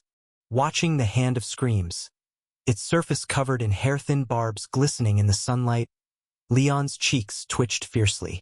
This strange item, crafted by the 3rd-generation director using Aquarius Director's dual soul, not only suppressed the true god's divine flesh, inflicting damage, but also instantaneously injected soul poison into both Leon and his opponent, keeping their souls and wills clear, inducing unparalleled, terrifying pain, claiming to briefly resurrect the soul of the dead. Leon originally thought, thanks to the invincible state given by the immortal of liquor, he could exempt himself from this dreadful pain. So he wore it and gave it a try, intending to block the King of Nightmares. It turned out that because the soul poison didn't cause physical harm, but instead helped maintain clarity, it was considered a self-benefit, not being exempted by the invincible state of the immortal of liquor. This poison-laced punch almost took half of his life. If not for the soul poison's ability to maintain clarity, he might have fainted from pain right on the spot. Damn, what on earth was that punch? Even Leon, who was prepared mentally, felt his scalp prick with the venom of the Hand of Screams. The King of Nightmares, without any psychological preparation and having just gained a physical form, suddenly suffered this excruciating punch, feeling his soul falter. If his true god-level soul wasn't weighty enough, along with the clarity-inducing aspect of Thorowert Nettle's poison, he would have been separated from his physical form, his soul ejecting in pain. Actually, having both a body and soul might not necessarily be a great thing. The King of Nightmares, having just acquired the coveted flesh and soul and been dealt a severe blow, absurdly entertained such thoughts. His newly acquired body flickered. No, no, no. I can't think like this. I mustn't think this way. Noticing his thoughts going a bit haywire and his physical stability wavering, the King of Nightmares steadied himself. His eyes, concealed in gray mist, narrowed slightly. Can't fully trust the words of Aquarius director. Following his advice, the king decided against fancy tactics, revealed himself, and launched a direct attack, wanting to rely on pure physical strength to crush this dangerous cleaner with a single blow. But after a few blows, the opponent was still lively, even donning strange gloves emitting the aura of Aquarius director, giving him a nasty hit, suppressing his divinity for a moment. Conspiracy. There must be a conspiracy. Though Aquarius director wished for this cleaner to die, he also didn't want someone who could control the cleaner alive. For him, both the king and the cleaner being mutually destroyed was the most perfect outcome, with killing the king perhaps an even higher priority than killing the cleaner. Must play it safe. Recalling the outrageous pain he suffered just now, the gray mist giant, not wanting to experience it again, decisively ruled out bodily pursuit, choosing instead to remain still, extending his hand towards the fleeing figure in the distance. Next moment, blood ran as spears and swords filled the scene. As a small piece of skin peeled off the King of Nightmares' arm, Leon's winter coat twisted and morphed into a set of ancient armor, while the scorching sands underfoot bizarrely turned into a battlefield littered with corpses, echoing with tumultuous cries. Dozens of robust armored soldiers formed an array in front of Leon, raising spear-like weapons under the commanding shouts, stabbing towards his face, chest, and abdomen. Puff, puff, puff, puff. Faced with the sudden change in scene, Leon instinctively dodged, but it was too sudden. As the bloodied spear tips drew closer, the sound of blades cutting through flesh rang out, causing Leon to pause slightly. Then there was nothing. As the spear tips pierced the armor and touched Leon's skin, the soldiers wielding them dissolved into nothing in the immortal of liquor, drunken life, dreamy death state, along with the battle cries and the battlefield, returning once more to the rolling sands. Even forgetting he possessed the strange item, this bizarre, invincible state wasn't interrupted. Chapter 470. Staring at Leon, who had changed into armor, the gray mist giant noticed he still hadn't sustained any damage. It pondered briefly, then raised its right hand and forcefully grabbed its left arm, which extended out of the mist. Crack! With a sound like shattering glass, the sharp nails with hooks at the end sliced through the shriveled flesh of the King of Nightmares' left arm. An immense amount of murky, frenzied nightmares peeled off like flesh, worming into the gray mist beneath the giant's feet like swimming fish, shaking their heads and tails as they pursued Leon. Facing this physically robust cleaner, the best solution was to directly consume him, using the countless nightmares within its body to erode his spirit, bring about the collapse of his will and the dispersal of his soul, leaving him an empty shell devoid of knowledge and awareness. But considering his memory full of strange contamination, directly consuming him might carry the risk of being polluted by him, so it was necessary to move this process of erosion outside. Thus, even if contaminated, it could be discarded directly. The nightmare descends again. The armor on Leon twisted and transformed, turning into a lightweight hunting outfit. The desert in front turned into a dark forest, and a giant bear with a pale white crescent on its chest stood up, swinging claws 7 or 8 inches long at him. It was a warrior's nightmare earlier, and now it's the hunter's nightmare? Listening to the giant bear's fierce roar, smelling the beast's stench surging with the night wind through the forest, Leon knew this thing couldn't break the immortal in wine. So he simply took the bear's claw to his face, crashing into the giant bear and shattering it into countless bubbles. He then turned his head and shouted to the snow woman behind him, "Can you still use your ability? If so, keep going quickly, huh? I can still use it." Also now in hunting gear, the snow woman asked somewhat bewildered upon hearing this. "But my ability was given by it. Using it in front of him will definitely be interrupted, and you just got to this level, won't you look for the Scorpio bureau chief?" Not looking. Having changed into a miner's clothes, Leon slammed through a collapsed mine passage, dragging the snow woman, face covered in coal dust, continuing to run forward, urging, "This desert is too vast. Even if he's on this level, there's no way to find him. Quickly take me to the next level."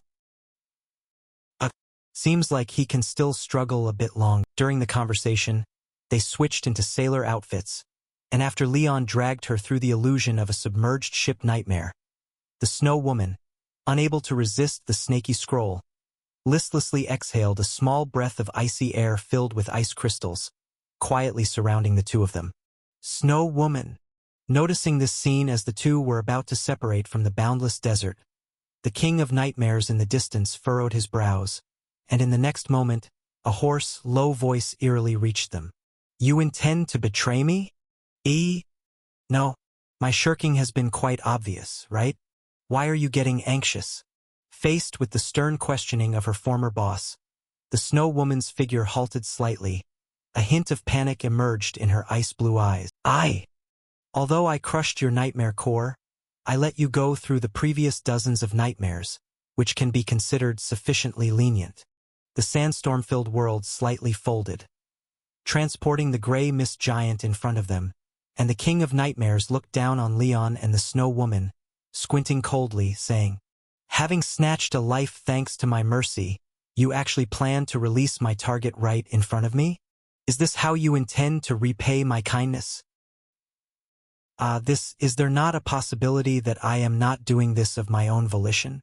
As the king of nightmares slowly raised its finger, understanding that her former boss was indeed about to strike her down, the snow woman hurriedly opened her mouth and explained somewhat frantically, "Are you pretending to be your mom? ? No, that's not what I meant to say." Realizing that the words coming out of her mouth were completely contrary to what she was thinking, the snow maiden's mind buzzed, and she hurriedly explained, "I've had enough of you for a long time. You always act so high and mighty, as if you're something special, but in reality, you're just trash. You know that? You do nothing all day, just hiding in that damn black sewer of yours, not daring to take a single step outside. I've never seen anyone as cowardly as you. You're the disgrace of the dream realm. All the dirty, hard, and tiring work is thrown to us nightmare messengers, while you hide at the back, making us stall the Zodiac Bureau's director of the Cleanup Bureau. Where's your face? Today, I'll go against you. Can't I? If you're angry, hold it back. If you're so capable, go ahead and capture me back and torture me for 10,000 years. If you can do that, if I so much as utter a word during those 10,000 years, I'll be your granny." After arrogantly finishing these words, looking at her former boss's face as dark as the bottom of a pot, the snow maiden awkwardly turned her neck, her face turning pale as she glanced in Leon's direction. As expected, that damn thing was holding that damned serpent skin scroll, giving her an exceptionally friendly smile.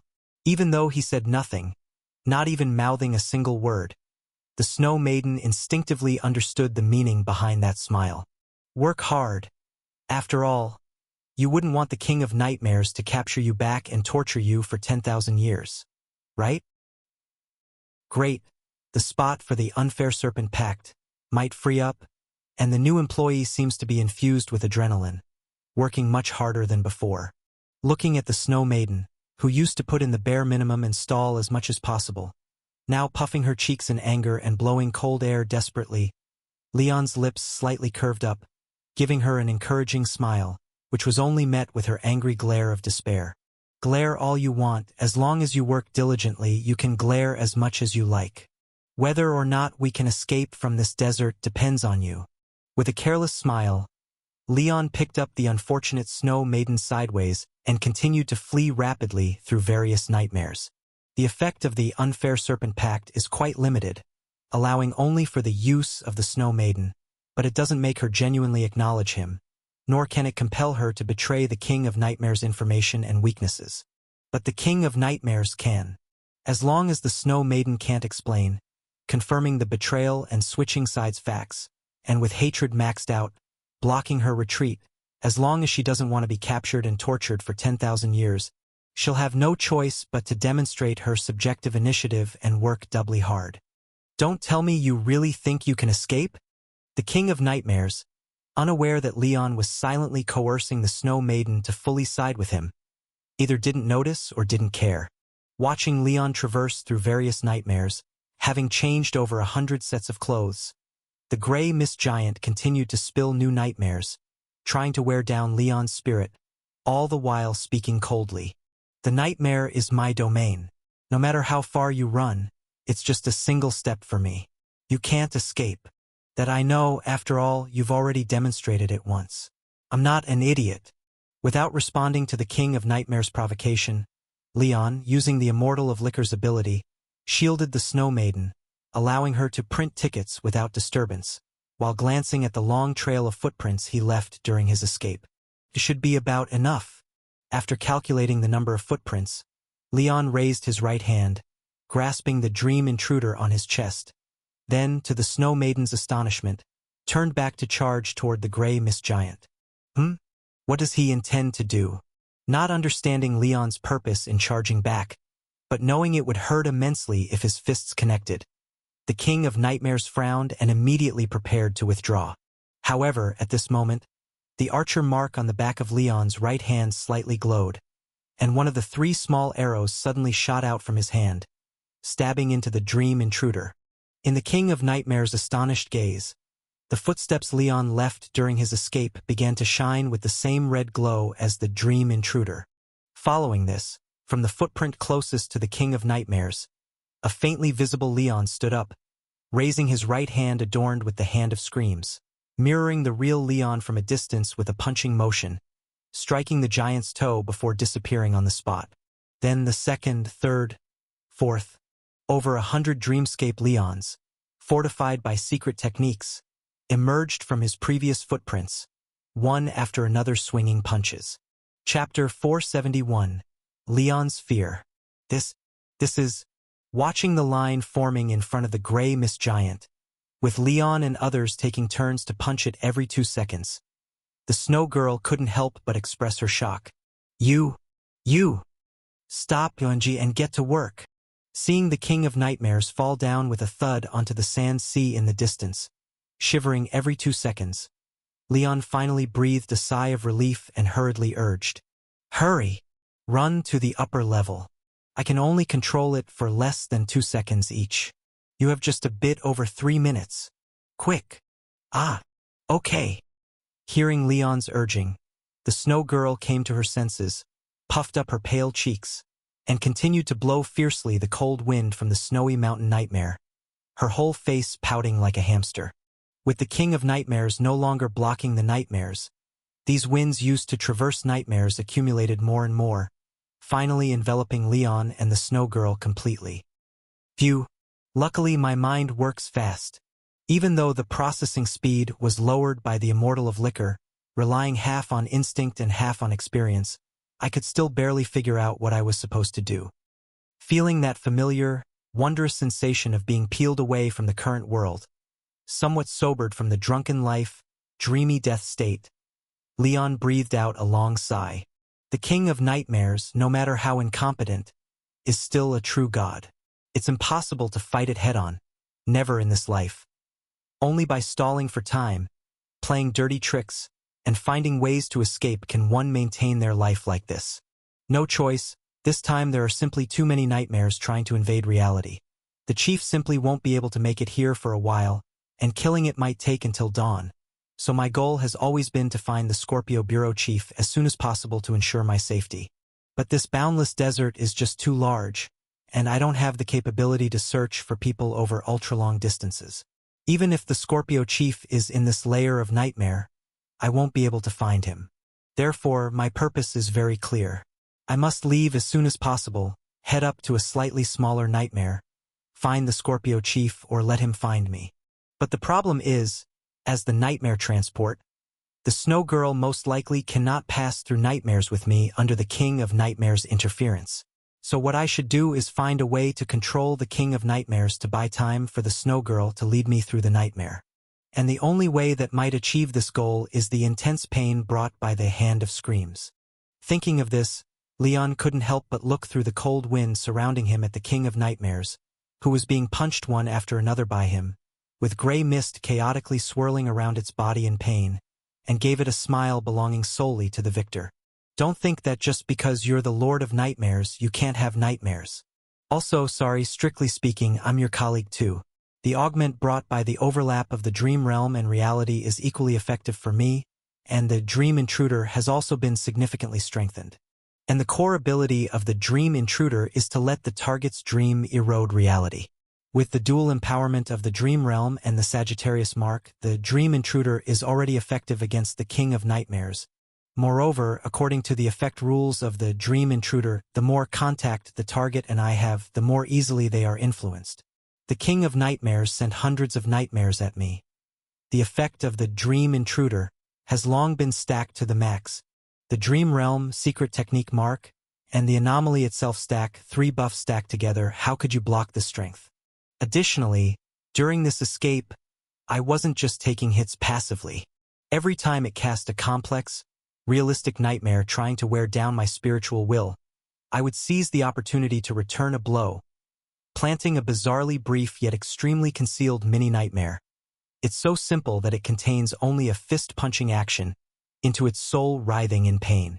The King of Nightmares already has a body and soul by entering reality, so even the Dream Intruder, before being enhanced by the Sagittarius Secret Technique, wasn't entirely ineffective against it, only unable to harm it. And when I activated the Sagittarius Secret Technique, triggering over 100 Leon punching people nightmares all at once, leveraging the King of Nightmares' own memory as a breeding ground, these Leon punching people successfully invaded reality, really capable of landing a punch. Even if the Leon punching people don't have the actual Hand of Screams, since they are the King of Nightmares' dreams, born from its memory of being beaten, naturally, each punch falls with equally intense pain. And these identical sensations, with the exact same intensity of nightmares, will continue to deepen its memory. It's likely that the taste of my punch is something it might never forget in its lifetime. The only pity is, drunken thoughts are slow. I didn't think to put the ball ache badge on, otherwise, the effect would surely be even more outstanding. Damn. Damn. Damn. Damn you. Feeling that horrific pain every 2 seconds, watching that infuriating smile on Leon's face, the King of Nightmares, in agony, collapsed onto the ground, feeling like its very soul was trembling. I am the Lord of Nightmares. How dare you use nightmares against me? And such crude nightmares. Encountering what could be termed the ultimate humiliation, by the standards of a god of nightmares, the thin, emaciated body of the gray mist giant was instantly covered in a deep flush of blood red. Chapter 472. Kill him. Kill him. Kill him. Kill him. As the blood color gradually spread throughout his body, dyeing all the mist red, the King of Nightmares, whose mind was filled only with this one thought, strangely regained some calmness. During the brief respite between 2 waves of intense pain, he turned his head and glanced in a certain direction, and a fierce glint suddenly flashed in the King of Nightmares' eyes. Absolutely cannot let him leave. This damned cleaner may not know, but I am very aware that the Scorpio director of the Cleanup Bureau is now in this layer of the nightmare. To avoid being tracked by the aura, I refrained from moving the scales of the Dune Worm, causing the Scorpio director to see the situation here. Now he is forcing his way back, trying desperately to return to the City of Plagues. As long as I let him escape the boundless desert and reach the upper layer, the city of plagues, he can immediately join up with the Scorpio Director and burst out from the 6 layers of nightmares together. If I get held back by the Scorpio Director, then everything will be too late. I must keep him here. Understanding what he needed to do, the King of Nightmares took a deep, shaky breath, then slowly closed his eyes. If the human body can be hurt, if the human soul can be shaken, then I will no longer be human. Leave it to me. Accompanied by an almost hysterical roar, the gigantic body of the King of Nightmares fell down with a thud, crushing a big part of the line where Leon was fighting. Immediately after, in the shocked gaze of Leon and the Snow Maiden, the gray mist surrounding the King of Nightmares suddenly began to flow and condensed above its fallen body into a new King of Nightmares, 2 sizes smaller. No, what the hell is this? A 2-stage boss fight? Are you crazy? Before Leon could voice his sarcasm, the frightened Snow Maiden widened her eyes, her face turning pale, and screamed, "How dare you? In this world, the first rule is that both soul and body must be whole. Doing this is directly opposing the world. You're simply mad. I'm quite awake." Shedding the flesh and soul that had just recently condensed, reverting to the form of a dream realm creature, the newly born gray mist giant said expressionlessly, "Generally, I wouldn't dare do this, but now the dream realm and reality overlap, and half of the rules are governed by the dream realm. Moreover, I'm not directly appearing in reality, but in this dream created by 6 nightmare envoys together. With this extra layer, although there's still a considerable impact, it's enough for me to accomplish what I want to do. What about the others?" A flush of blood suddenly appeared on the pale cheeks, and the Snow Maiden gritted her teeth and said, "The ones sustaining the dream are not you. It means they're facing the world's suppression for you. If this continues, the 6 of them will realize the value they ought to have. Although 2 sizes smaller, the Nightmare King in the Dream Realm creature form is clearly more adapted to the nightmare world before it." Stretching out its withered arm, it gestured towards the sun hanging high above the desert, and a heat wave 10 times hotter than before spread out, blowing away the cold wind around Leon and his companion, forcibly pulling them back from their escape from the boundless desert. "You seem to be getting nervous." Intercepting Leon and his companion, the gray mist giant swept the Snow Maiden aside, then raised its hand and squeezed Leon tightly. Although it failed to kill him, it inadvertently sensed a strange emotion.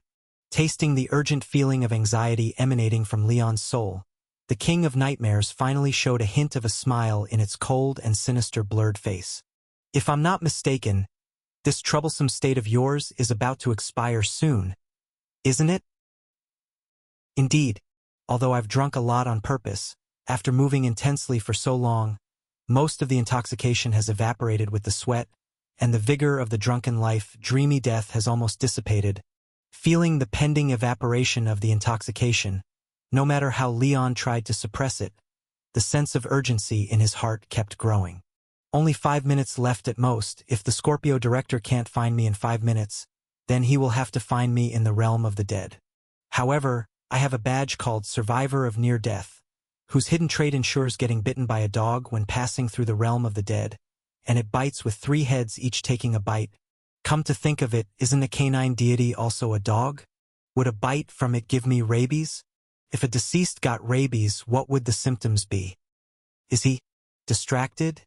Watching the seemingly absent-minded Leon in his hand, the gray mist giant, who had just shown a bit of joy, instantly turned cold again. For this cleaner, who dared to humiliate me with a low-grade nightmare, quick and clean death was undoubtedly a sort of mercy. According to my plan, I should drag his soul into the dream realm and torment it until the entire dream realm is utterly destroyed. Yet facing such a foreseeable tragic future, while his heart was tense, he wasn't really that scared. He even had the presence of mind to think about random things. "You're not afraid of me?" Seeing Leon's face, still tipsy, his expression slightly absent-minded as if he thought of something amusing, a slight smile forming unwittingly on his lips, the gray mist giant's withered arm tightened slightly, and its eyes turned cold as it said, "Human, Would you like to guess your future fate? Knowing whether I live or die depends on the Scorpio director's efforts, and it has almost nothing to do with my own efforts. With the alcohol still lingering in his mind, Leon raised his head and glanced at the King of Nightmares, then lazily asked in return, "Why? Is there a prize for guessing correctly?" Having carefully sensed several times, the gray mist giant indeed found no fear in Leon's heart, and even a strange laziness in his aura, causing its brows to furrow uncomfortably.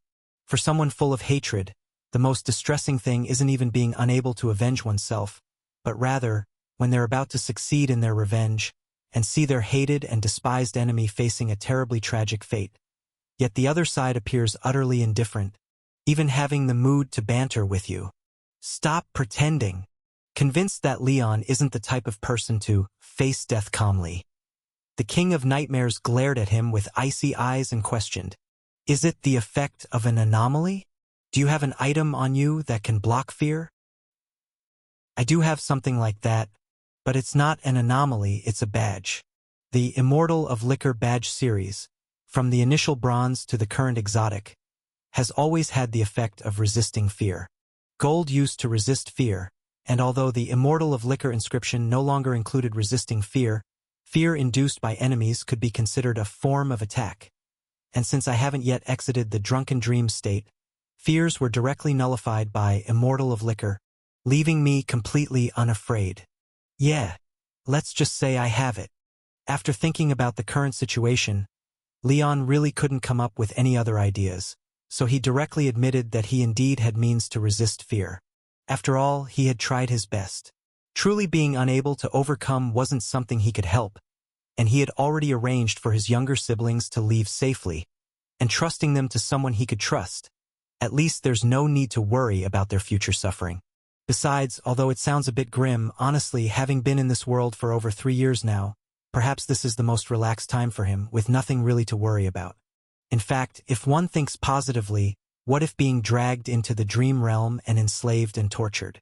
As long as the badge system remains, perhaps someday I'll stumble upon some odd badge like Inborn Rebellion or Sworn Parents. By then, even if he couldn't become the director of the cleanup bureau, being a ruler of the dream realm would be fine too. Blending in somewhere is blending in as well, right? Is he truly fearless? Misinterpreting someone's situation of unchecked thoughts due to lingering intoxication and lack of pressing combat pressure as genuine indifference. The King of Nightmares, horribly uncomfortable, remained silent for a moment. Then, unable to suppress his unfulfilled anger, raised his hand and held the crown on his head, aiming its mirrored section at Leon's eyes. "Fine. Today I must see what it is that someone like you truly fears in your heart." Chapter 473. Leon's Gift of Gratitude. What am I most afraid of? After hearing the words of the King of Nightmares and seeing his own face reflected in the mirrored crown on its head, Leon's pupils involuntarily widened. His memories must never be seen by others. Whether it's the existence of the badge system or the fact that he is a transmigrator, these are secrets that must not be leaked at any cost. Especially the latter. If this secret were to be exposed and linked by those at the headquarters to the warning given by the Watcher's Palace about the soul from an unknown world, even if the Scorpio director could arrive within 5 minutes, Leon's career as a cleaner would likely be over. Faced with the sudden emergency, Leon, who originally intended to wait until Immortal in Liquor wore off, and then struggle using the Archer's Mark and Lust Dream Invader, could no longer hold back his trump card and directly activated Lust Dream Invader for a life-or-death gamble. Unfortunately, although Lust Dream Invader is an anomalous object made from the weapon of the Lord of Lustful Dreams, its intrinsic status is not low, but it still doesn't quite hold up against the personal descent of the King of Nightmares. Even though Leon, strengthened by the Archer's Mark, barely locked onto the consciousness of the King of Nightmares, before he could drag it into the dreamscape, the King of Nightmares' gaunt head suddenly split horizontally in an eerie manner, neatly and cleanly splitting in two. Hee-hee. Accompanied by a slight derisive chuckle, countless nightmares making up the King of Nightmares' body quickly churned, shedding the old body like a crab molting its shell, and it emerged anew from the split. "You didn't think the same trick would work on me twice, did you?" After manipulating the old body captured by Lust Dream Invader, and seeing the somewhat annoyed expression on Leon's face, the King of Nightmares, who had a hint of pleasure in its gaze, mocked with eyes full of ridicule. The secret technique of the Sagittarius Palace is indeed remarkable, even allowing you, a level 3 cleaner, to nearly perform at a director's level and almost caught me off guard for a moment. But no matter how good something is, it ultimately depends on who wields it. If it were the Sagittarius director himself using this, no matter how I struggle, it would be futile, and I would directly be dragged into the dreamscape. But with the strength of your soul, you can't even lock onto my main consciousness. At best, you can only seize a few hundred insignificant nightmares. There are countless such scattered nightmares in the Nightmare River. What good does it do you to grasp them? All right, after such a struggle, it's time you give up. Taking the mirrored crown from the hollow shell, placing it back on its head, the gray mist giant stretched out its ashen, bony fingers, wiping the crown's mirror with its fingertips. Its hoarse and malevolent voice barged unreasonably into Leon's eardrums. Come, in the name of the Lord of Nightmares, I command you to open your heart and reveal your deepest fear to me. As the King of Nightmares shouted, the scorching sun hanging overhead flickered several times, and then, as if moved from midsummer to late autumn, it changed from a blinding white to the orange of the autumn-winter transition, letting out a feeble, not very warming light. Subsequently, the endless yellow sands around them quietly faded away, centering on the motionless Leon.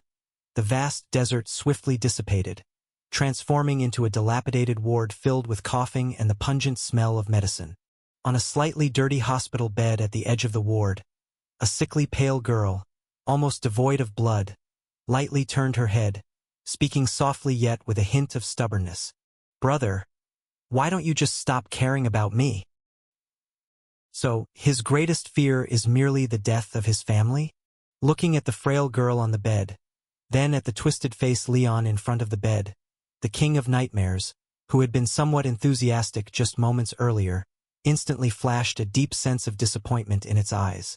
Though the fear was intense and the bitterness and anger amusing, this level of fear and nightmare, it had seen countless times and was not interesting at all. Boring. Facing the uninspiring nightmare in front, using Leon's deepest fear to replace part of the boundless desert, the King of Nightmares disdainfully clicked its tongue.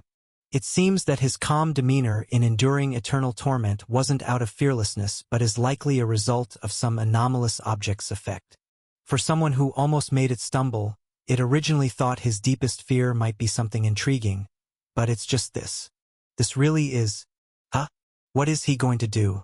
Watching Leon's distorted face as he stormed out of the ward, clutching a picked-up knife, seemingly intent on doing something, the King of Nightmares finally felt a slight spark of interest, voluntarily shrinking its form to a similar height as an ordinary human and following along. Immediately, everything from 2 months ago replayed without much variation. Is anyone there? I'm here for the interview. What are you looking at? Never seen a demon? Haven't I made it clear to you already? Someone like you, a normal person, isn't suited to join the cleanup bureau. Please wait a second. My observation skills are quite special.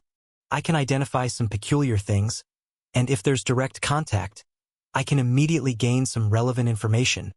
Well, that sheep is a peculiar thing. So go ahead and start talking.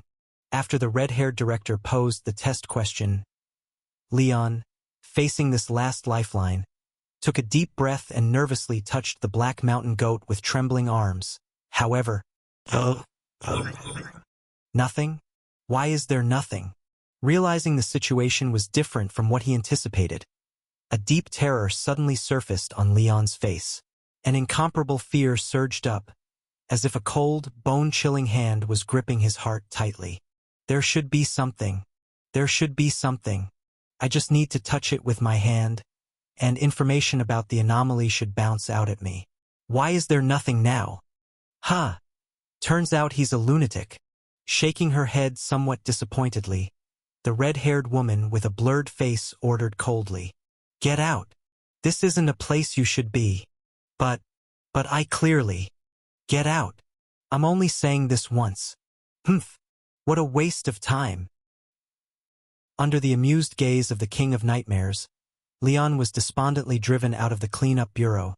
With his head downcast and looking bewildered, like a walking corpse, he trudged back to the hospital step by step. After exhausting all his money and struggling for over a week to no avail, unable to gather enough for the medical expenses, Leon had to carry the frail, ill girl home at her insistence, who was coughing all night and couldn't sleep. Then, as the sickly girl suggested from the start, when the all-night coughing ceased, to continue receiving her pension, Leon had to throw her body into the sewer river at night, pretending she was still alive to claim the pension. But not even a month later, this small scheme was seen through by officials from the military department who came for inspection, and instead, they imposed further fines, making life for the family even harder, growing pale and thin day by day. The following year, a heat epidemic broke out in the capital. Malnourished and physically weak, the two children withstood it no longer in the absence of proper medicine and treatment, and finally, the once cramped home became completely desolate. So it is, watching Leon sitting hunched by a small bed, reaching out to caress an old photo album with eyes filled with numbness. The king's eyebrows lifted slightly, finally understanding what Leon feared most. If he did not have the qualifications to be a cleaner, failing to join the cleanup bureau, he would lose everything bit by bit, inevitably, like in this nightmare. Thus, if I want to torment him, there is no need for physical destruction. Just lock away his original memories and let him endlessly relive all of this. That would be enough. Ha! I never expected it to be so simple. With a wave, dispersing the dreamscape reflected from the deepest part of Leon's soul using the crown of fearful reflection, and switching everything surrounding back to the boundless desert. Seeing the real Leon starting from his rush out of the hospital in the dream, silent all along, seemingly struck by some huge blow, the King of Nightmares couldn't help but curl his lips and commented with amusement. Your fear is rather mundane, but overall still somewhat interesting. I've already thought of how to punish you for offending me. Listen up, I declare, from now on you shall be. What are you doing? I'm giving you a grand gift. Crushing the vial containing the dream-eating anomalous carapace, stuffing all the remaining beetles into the empty shell body previously left by the King of Nightmares. In the shocked expression of the King of Nightmares, Leon expressionlessly took out the unfair serpent pact, exchanging it for a bright red hair from the red-haired director. Immediately, this body filled with feasting dream-eating anomalous carapace vanished from his hands, appearing in the night sky of the capital, filled with countless nightmares. From now on, no one's gonna fucking dream. Chapter 474, Nightmare of Nightmares. No one can dream anymore? What does that mean? Looking at his empty shell body, created from hundreds of nightmares, disappearing in front of him with a cluster of beetles, the gray mist giant couldn't help but tremble all over, his eyes wide with fear as he angrily demanded, "What did you do? Where did you send those damn bugs? I told you, it's a big gift for you." Recalling the time after Anna, step by step, lost all his family and could only sit lifelessly on the bed, not even having the courage to open an album, Leon, his eyes red, looked up at the gray mist giant in front of him and said word by word, "When I say I'm giving you a gift, naturally, I've sent it to your home. Where else would it go? My home, Nightmare River? You sent those bugs, capable of devouring dreams and infinitely multiplying, into my Nightmare River. Are you insane?" Hearing Leon personally admit what he had done, the King of Nightmares roared furiously. "You madman! Do you know what you've done? Change it back. Quickly, change it back for me. The Nightmare River is full of countless nightmares. Do you know that if those bugs get into the Nightmare River, more than half of the dream world will be eaten? They will even eat all the way from the dream world to reality. So many bugs that even your cleanup bureau won't be able to stop them. If you don't stop now, humans will never dream again." Ha ha, not my problem. Having suffered an immense stimulus at the hands of the King of Nightmares, and with the effects of the drunken life, dreamy death not yet worn off, Leon was far from rational, barely able to control himself. Facing the mad roars of the King of Nightmares, He let out a cold laugh and immediately retorted without the slightest hesitation. No dreams, so be it. Not dreaming at night won't kill anyone.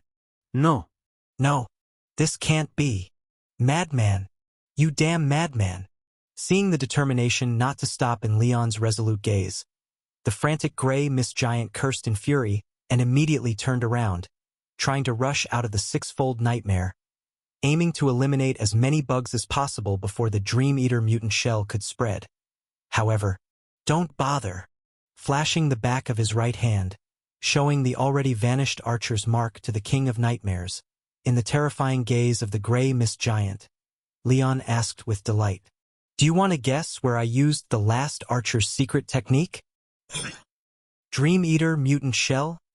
Understanding the unmistakable answer from Leon's eyes, the gray mist giant felt as if his mind was struck, as if someone had ripped open his skull and hammered a massive ton-heavy blow inside, making his vision spin. Novel bin. You damn. Not only did you send Dream Eater mutant shell into the Nightmare River, but you even reinforced them with the archer's secret technique. I'll kill you. Realizing everything was over, the King of Nightmares roared and pounced back, intending to smash Leon into paste. But since the time of Immortal in Liquor wasn't up, no matter how he attacked, the result remained unchanged. After venting with a furious pounding, feeling the Nightmare River rapidly disappearing at a terrifying speed, the gray mist giant dropped to the ground with a thud, despair filling his eyes as he howled. It's over. Everything is over. Nightmare River, demonic soul abyss, dream world, all of it is done. You madman. You are a total madman. Why did I provoke you? Ah! Amidst the cries of the regretful gray mist giant, a familiar buzzing sounded once more in Leon's ear. ZZZ. Your extreme madness has cast an enormous psychological shadow on the King of Nightmares, the Lord of Nightmares, successfully activating the hidden golden badge Nightmare of Nightmares. Nightmare of Nightmares. Extremely mad and completely reckless, willing to destroy a world for momentary satisfaction. You have become the most terrifying nightmare in the King of Nightmares' heart. Wear effect. Deeply feared by the Lord of Nightmares, you are now above all nightmares, with no nightmare qualified to affect you anymore. Advanced route. None. Hidden feature, unworn as an ultimate villain intending to destroy the entire dream world. Your infamous reputation will echo throughout the dream world, and all dream realm creatures below true god level will feel immense fear when facing you. Is this Scorpio Branch's Dream Eater mutant shell? Watching the countless black gold beetles with flapping wings, feasting in the Nightmare River, the red-haired chief was momentarily stunned, a flash of irritation in his eyes. This thing can infinitely split after devouring dreams. It's one thing to let it loose in the capital, but throwing it directly into the Nightmare River makes it impossible to recover. What the hell is that Edward doing? Unaware that these Dream Eater mutant shell were the result of Leon flipping the table in rage after being broken mentally by the King of Nightmares. Seeing tens of thousands multiply in the blink of an eye, following the Nightmare River into the dream world, leaving no trace of dreams wherever they passed, the red-haired chief cursed Scorpio Bureau's recklessness while collecting the spread slaughter blood hair. When Dream Eater mutant shell entered the Nightmare River, the nightmares appointed by the King of Nightmares, intending to invade reality with it, could no longer do so. These extremely troublesome beetles may not devour dream realm creatures or directly kill nightmares trying to invade reality, but they devour the dreams accompanying those nightmares. Without an accompanying dream, the nightmares are like a tiger without fangs and claws, rendered harmless, and even average strong humans could overcome them unless they were those born with a massively huge body type. If unable to return to the dream world in time, when the daylight comes and the sun shines, these nightmares will completely dissipate in the sunlight, leaving them no time to escape, and surely they won't think of charging into reality anymore. However, while this resolves the massive nightmare invasion issue, the dream world will eventually suffer significant damage, potentially impacting reality. The dream world, composed of memories and fantasies, is also a source of art and inspiration. After this disastrous bug catastrophe, Aside from the massive disappearance of dreams, the world's artistic creation is likely to plunge into a long period of low tide, considering the potential consequences caused by these beetles. The red-haired chief couldn't help but rub his forehead. The headache is barely the start of the year, and such a big thing has happened. This year's probably going to be another bottom line. The only consolation is that Leon shouldn't be in any danger. The hair I gave him shows no sign of death around it, proving he is still safe. Huh? How come it seems there's one more than before? Chapter 475.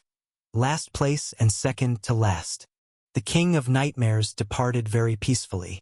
After the red-haired chief, who had just freed her hands, followed her own trail into the 6th level of Nightmare. She was sensed by the chief of the Scorpio Bureau, who traced the scent and came over. Faced with the 2 righteous Zodiac Bureau chiefs teaming up against him, the King of Nightmares, completely shattered by Leon, didn't even think of struggling and directly offered himself up, getting sliced into nightmare bits by the furious red-haired chief on the spot.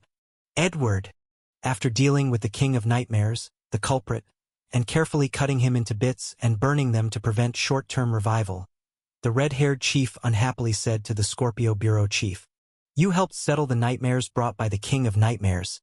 I owe you for that, and I'll repay you in the future for sure. But what about the Dream Eater mutant shell? The trouble those bugs caused? Whose account are they on? Oh, please, you don't owe me anything." After raising his hand to make a stop gesture, the tall, thin Scorpio Bureau chief smirked coldly. "Remember, we don't even have a friendship worth a single copper wheel. This time it's a straightforward transaction. I came to help you this time, and at the end of the year you owe me a bow. This deal is guaranteed by 3 directors. You crazy woman? Don't even think of welching." SK figured it wouldn't be that easy to fool him. Seeing the tall, thin man easily deciphering her undertones and leaving no room for ambiguity, the red-haired chief clicked her tongue, her eyes darting quickly as she tried to justify. "There's no need for emphasis there. My credit is reliable. But what about those bugs?" Upon hearing the red-haired chief's question, the corners of the tall, thin man's mouth twitched fiercely. "What about those bugs? I'd like to ask you. With ordinary dream fragmentation alone, Dream Eater mutant shell can breed over 1 billion within 30 hours, and now directly thrown into the river of dreams by your people, it can spawn billions in half a day. In less than 3 days, the number will exceed the total humans combined. Even if they can only live for a week, they'll die after a week, but tens of billions of Dream Eater mutant shell is enough to ravage half of the dream realm, further gnawing into reality, making it impossible for anyone worldwide to dream for a week. Damn it. No wonder they're summoned by you, acting just as crazy." Looking at his expression, "Maybe there's a way? Could I perhaps dodge the bowing part?" Noticing the stiff expression of the tall, thin man, the red-haired chief narrowed her fox-like eyes slightly, then said seriously, "I just took a closer look. Those Dream Eater mutant shell have unusually high quality. The initial batch clearly split after consuming a part of the King of Nightmares, with an alarmingly high status. Subsequent new bugs are relatively fragile and still manageable on the Dream Realm side, but the few hundred bugs that consumed the King of Nightmares, besides the True God, likely can't be dealt with by anyone in the entire Dream Realm, and are already unstoppable. Edward, while I appreciate your assistance, this time your measures were a bit too excessive. The impact of what we hold is too great. When deploying it, one must consider the consequences, rather than recklessly." "Ha? Me not considering consequences?" Pointing his finger at his own nose, the tall, thin man laughed angrily at the red-haired chief's words.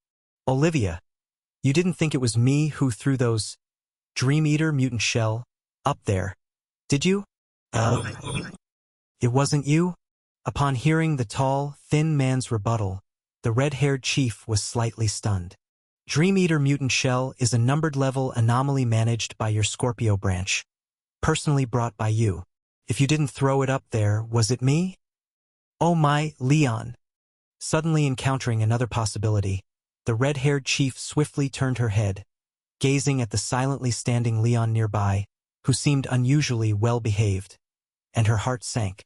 "I thought it was Edward causing trouble." Turns out our side was the mastermind? Even if the harm of Dream Eater Mutant Shell is relatively low, causing no fatalities and being quite subtle, it's still a world-level anomaly out-of-control event, and we're surely going to be roasted by the Bureau. I had thought, with Edward being the one throwing the bugs, the Scorpio branch would definitely rank last at the end of the year, and our Virgo branch would be second to last at most, but now, having just started the new year, we can lock in the last place again. I suddenly feel this kid's talent might be extraordinarily strong, but it may not be as promising as it looks. Glancing at her old rival, whose expression seemed to be crumbling, the Scorpio Bureau chief glanced at the uprightly standing Leon with a sense of empathy. Though the incident wasn't his doing, as the one who brought the anomaly, he certainly cannot shirk responsibility either. When the main bureau conducts performance evaluations at year-end, Olivia's Virgo branch will undoubtedly rank last, but my Scorpio Bureau might rank only slightly higher than her, definitely bottoming out this year, which is truly not to be enjoyed. For such talents, although highly capable, who bring chaos just as grandiose, they're better left to Olivia. Farewell. A bit taken aback by Leon's level of troublemaking, deeply shocked, the Scorpio Bureau chief didn't even mention spoils. Packing away his dolls, tokens, rapiers, and other anomalous items, he picked up the suitcase and left. By the way, remember to bow to me at the end of the year. Last place. Haha. I can actually explain. Seeing the increasingly dangerous expression of her own chief, the now sobered Leon coughed, bravely explaining. You remember my ability to be immune to harm by drinking enough alcohol, right? The cost of using that ability is greatly slowed brain function, and it becomes hard to control one's behavior. The King of Nightmares caught me at that time and used the mirrored crown on its head to excavate the scenario I least wanted to appear from my mind and played it directly, claiming it would eternally loop this nightmare on me, and then I couldn't hold back. So, couldn't hold back, ended up bringing our bureau to last place. Huh?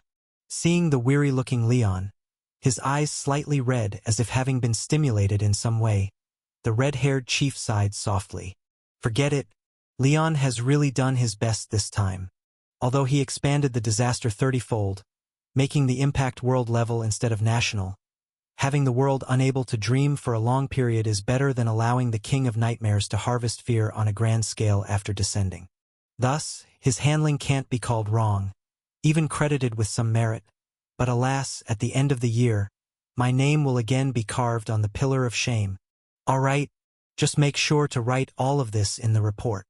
Imagining the end-of-year evaluation when not only taking last place but also publicly bowing to the archenemy, the red-haired chief couldn't help but feel heartache.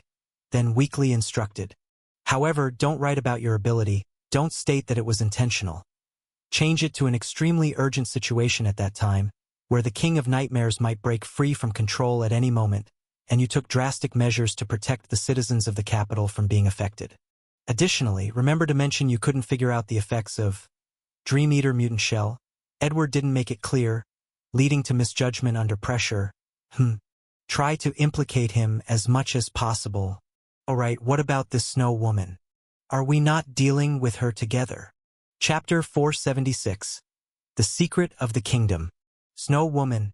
Upon hearing the red-haired director's inquiry, Leon followed her gaze and looked at the Snow Woman lying in the desert.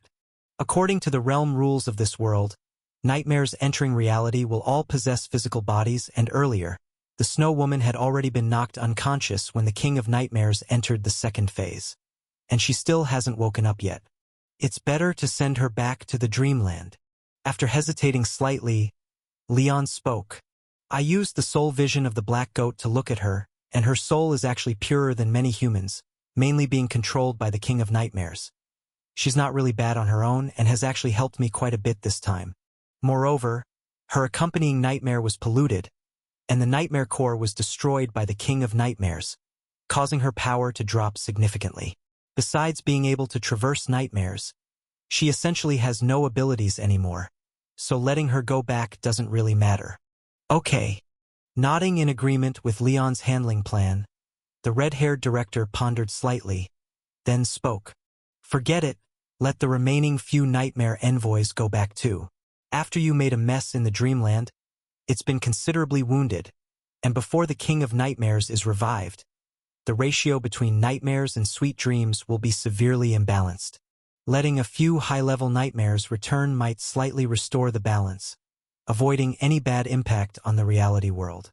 Also, after the overlap ends, they don't have the means to invade the present world, so there's no worry about any harm in letting them return. Before the King of Nightmares revives. Hearing the red-haired director's words, Leon's expression involuntarily darkened slightly. Although he knew these true gods are almost unkillable, and that the King of Nightmares, after being taken down this time, would be born again from a new nightmare river someday in the future.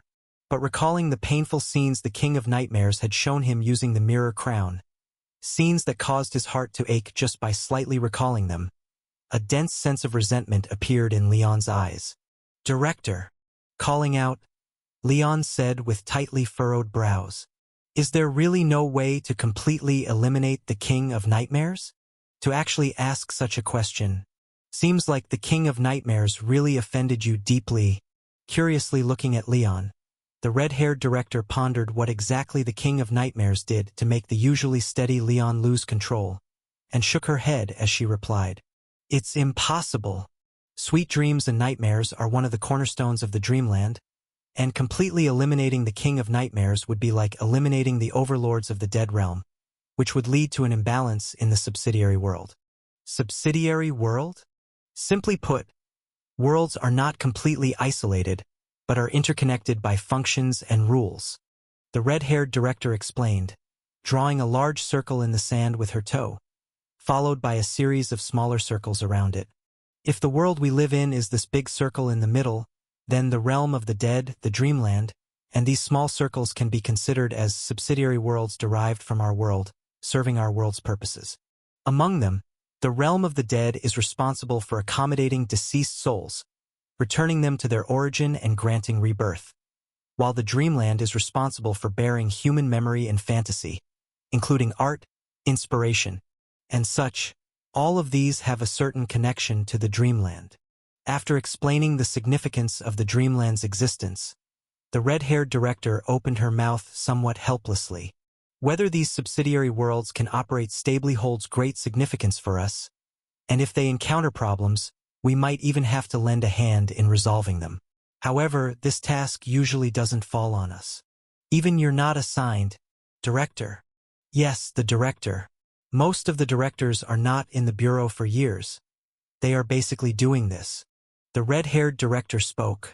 If the task of the directors of the 87 branches of the Cleanup Bureau is to guard the human settlements, preventing opponents from sneaking in to steal and rob, then the duty of the 12 directors is to ensure that those subsidiary worlds operate smoothly, without any major incidents that could affect reality.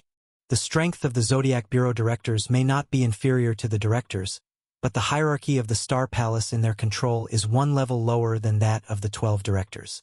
They cannot freely enter and exit these subsidiary worlds, so these transworld matters can generally only be handled by directors who can use the Star Dome Compass. I see. Understanding why they can't set loose the bugs to... Then, what if we try to replace the Lord of Nightmares? Didn't the Overlord of the Dead Realm change a person too? It's possible, but not only is it extremely troublesome, it's also exceptionally dangerous. The red-haired director sighed and said, "The ancestors of the royal family of the kingdom were the ones who pushed back the King of Nightmares, causing their own bloodline to be cursed. He tried something similar to what you think, wanting to lift the curse left in his bloodline by the King of Nightmares. He also got support from the Bureau, but in the end, he didn't succeed, and it caused extremely severe consequences." Extremely severe consequences. Leon couldn't help but clench his fists upon hearing this, then curiously opened his mouth to ask, "What happened in the end?" "Leon, let me ask you." Without answering Leon's question, the red-haired director sighed and asked, "The kingdom we live in, what exactly is this kingdom?" "What kingdom?" Leon was slightly taken aback. "A kingdom is just a kingdom. What do you mean by what kingdom? I mean, don't you think the kingdom should have a prefix in front?" The red-haired director spoke.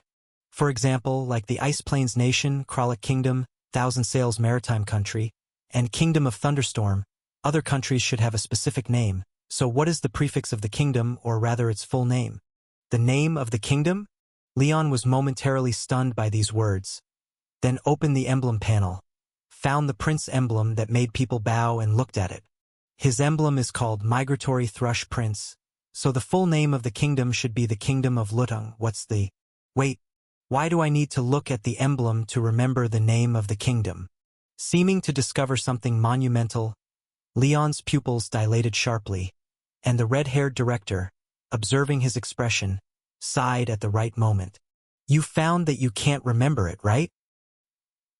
The ancestor of the royal family, in the process of trying to replace the King of Nightmares, accidentally disrupted the stability of the dreamland, causing a worldwide memory loss that led everyone to forget the name of the kingdom. And to solve this problem, the Bureau had to open the can of fantasy, modifying the brain of the evil god soaked within, ordering it to constantly erase this doubt and make everyone subconsciously ignore this issue. So every day you and everyone in the kingdom speak of the kingdom, but completely feel that there's nothing wrong with calling it the kingdom without a name. After giving a glance at Leon, whose face was full of shock, the red-haired director patted him on the shoulder. Leon, now you understand how troublesome it really is to want to replace those gods that occupy critical realm rules? Chapter 477. Lend me that for a bit. Indeed, these true gods are not easy to deal with. After learning from the red-haired director the reason why the kingdom has no name, Leon couldn't help but frown.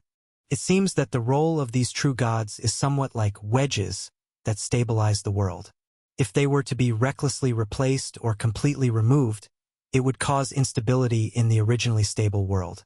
Therefore, no matter how strong the cleanup bureau is, they can only temporarily eliminate the troublesome true god and let it stay quiet for a while before its resurrection. They can't directly destroy its roots. Stop thinking about it. After seeing Leon's furrowed brows, the red-haired director advised. This time, we not only directly killed the King of Nightmares, but also let the insects devour its nightmare river, and took down more than half of the nightmares it commanded. It won't recover in 10 or 20 years. The always elusive King of Nightmares has rarely suffered such a major loss. The last time it was this embarrassed, it probably traces back to the ancestors of the royal family. You've done very well. It won't recover in 10 or 20 years. Does that mean in 20 or 30 years it will recover?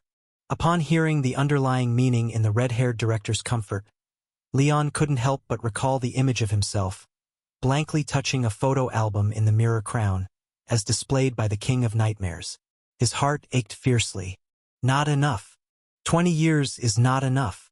Leon, who had his defenses brutally breached by the King of Nightmares, unconsciously gritted his teeth. Although he didn't say anything more, he remembered this grudge in his heart.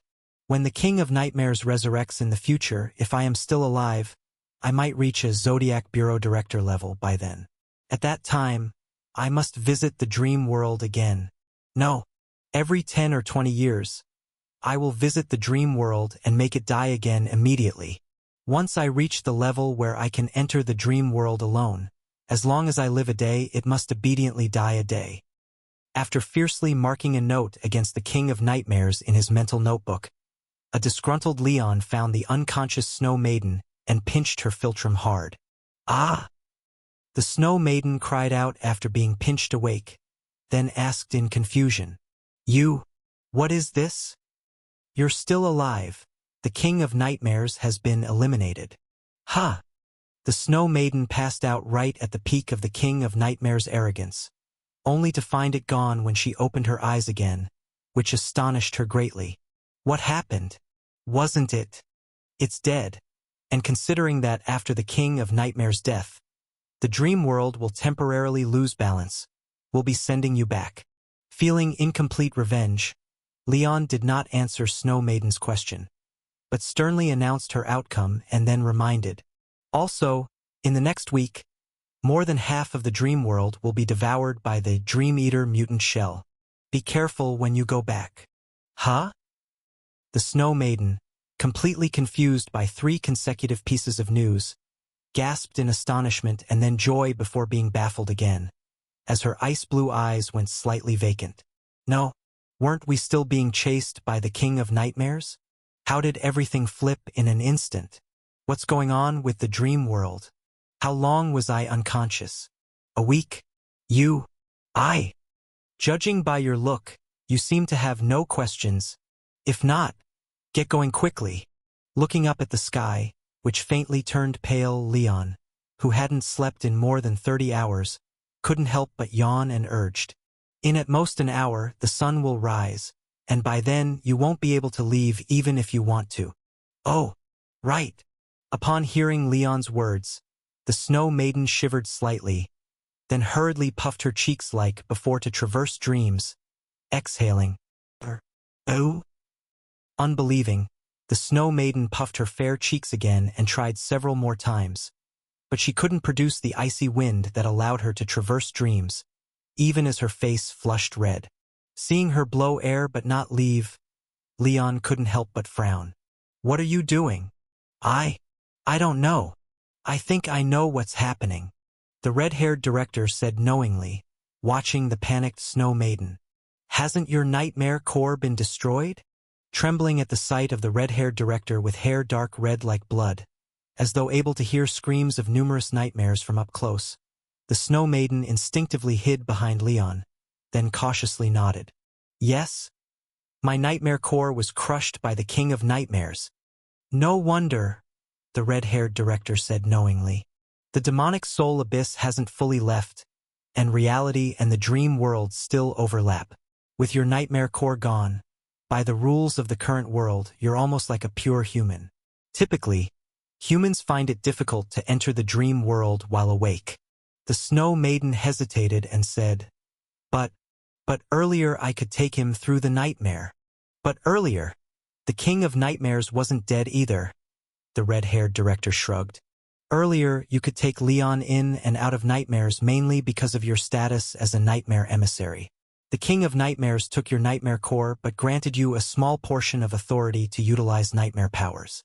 But now, the King of Nightmares, representing nightmares, has been eliminated by us. The nightmare powers themselves have weakened to the limit, and the remainder mostly returned to the depths of the Nightmare River, busy resurrecting the King of Nightmares, leaving no effort to respond to your call.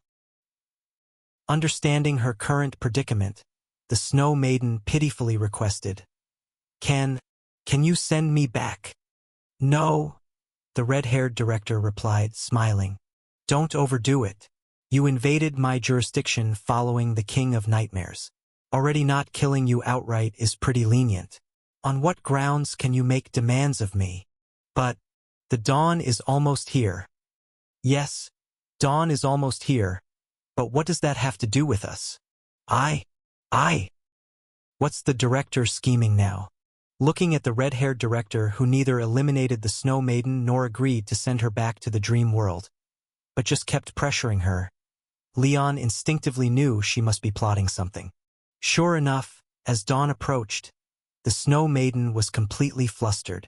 Her mind, already not very sharp, was bewildered by the director's coaxing, first signing something, and then an old collar was placed around her fair neck. Leon, taking one look, knew that those items were anomalous objects for controlling people. The unfortunate Snow Maiden probably sold herself completely, most likely not even leaving undergarments behind.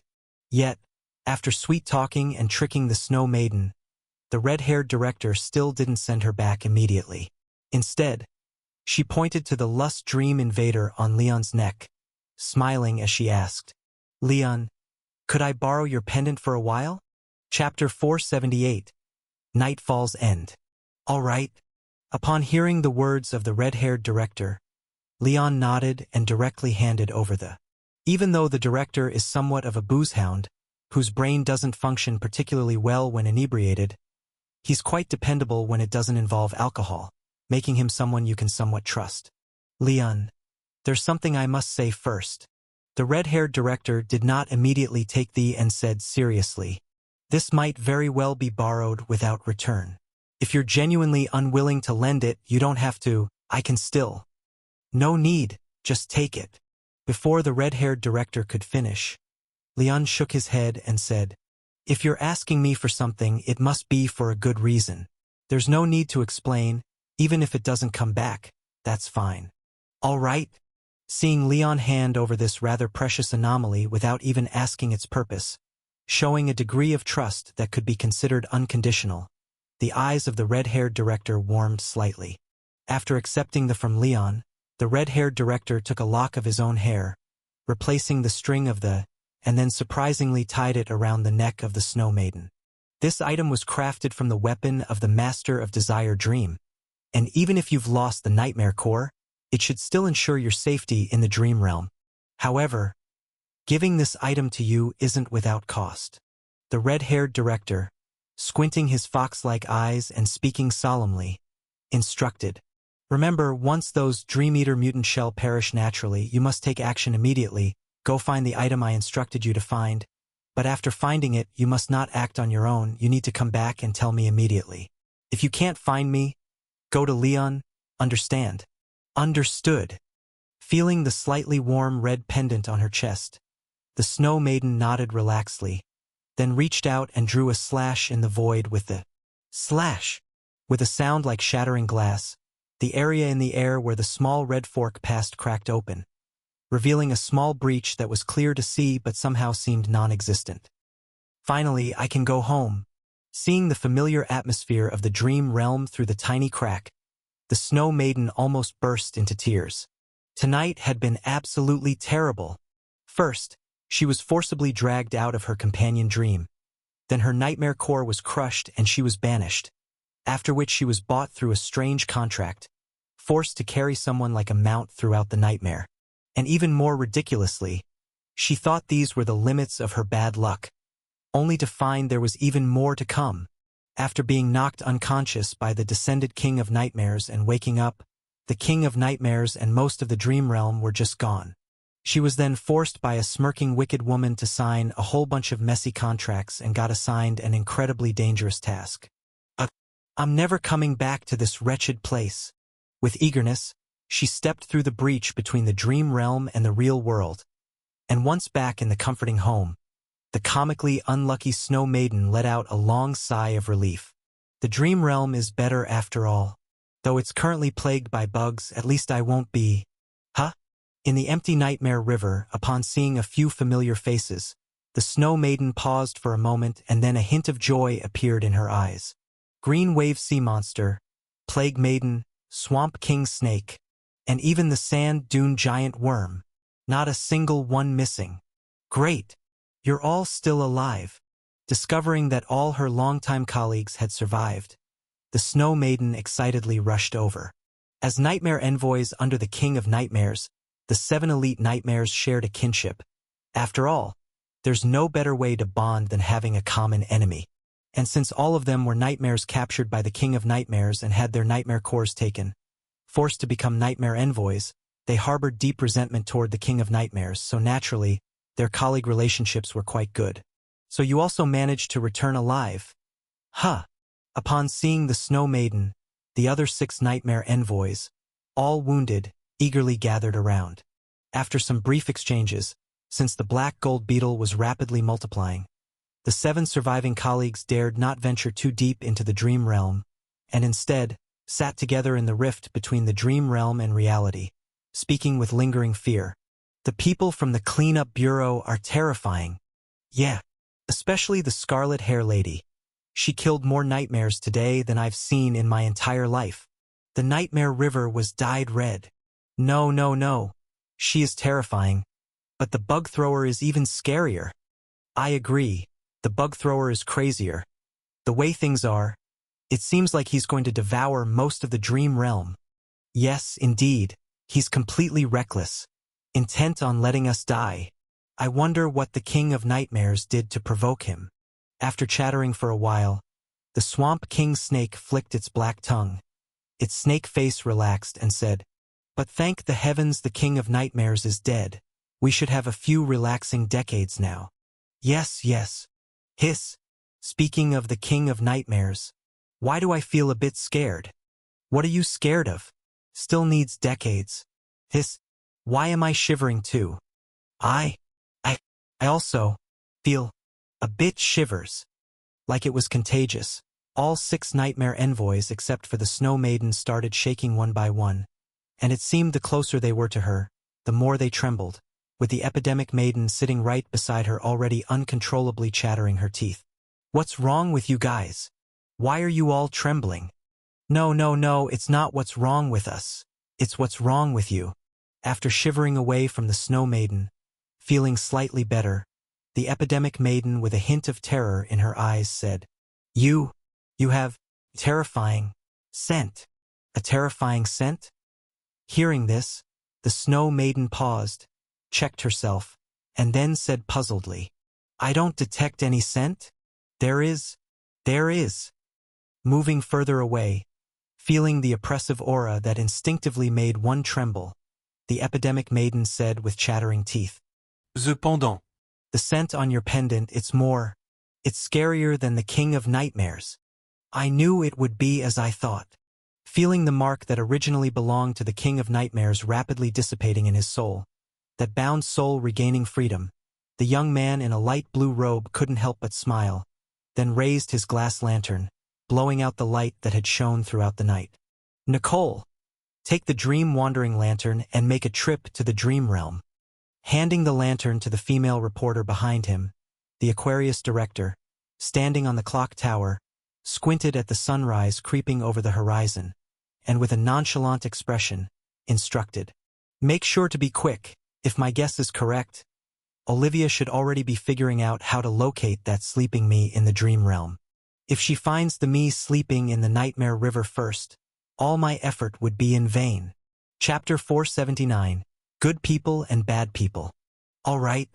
After hearing the Aquarius director's instructions, the female journalist nodded and took the glass lantern from his hand. However, she didn't set out for the dream realm immediately. Instead, she bit her lip, hesitated, and said, Director, can I ask you a question? Of course you can. Upon hearing the female journalist's words, the Aquarius director, who seemed very young in appearance yet with eyes burdened by the marks of time, turned back, smiled gently, and said kindly, Nicole, ask whatever you want to ask.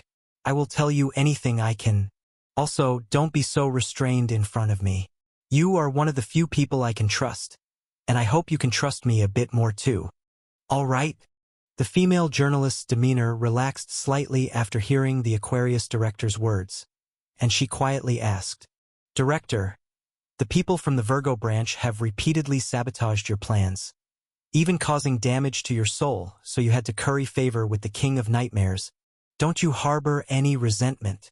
What you're really trying to ask might not be whether I have resentment, but why I didn't seize the opportunity to deal with the Scarlet Hair Lady or Leon, correct?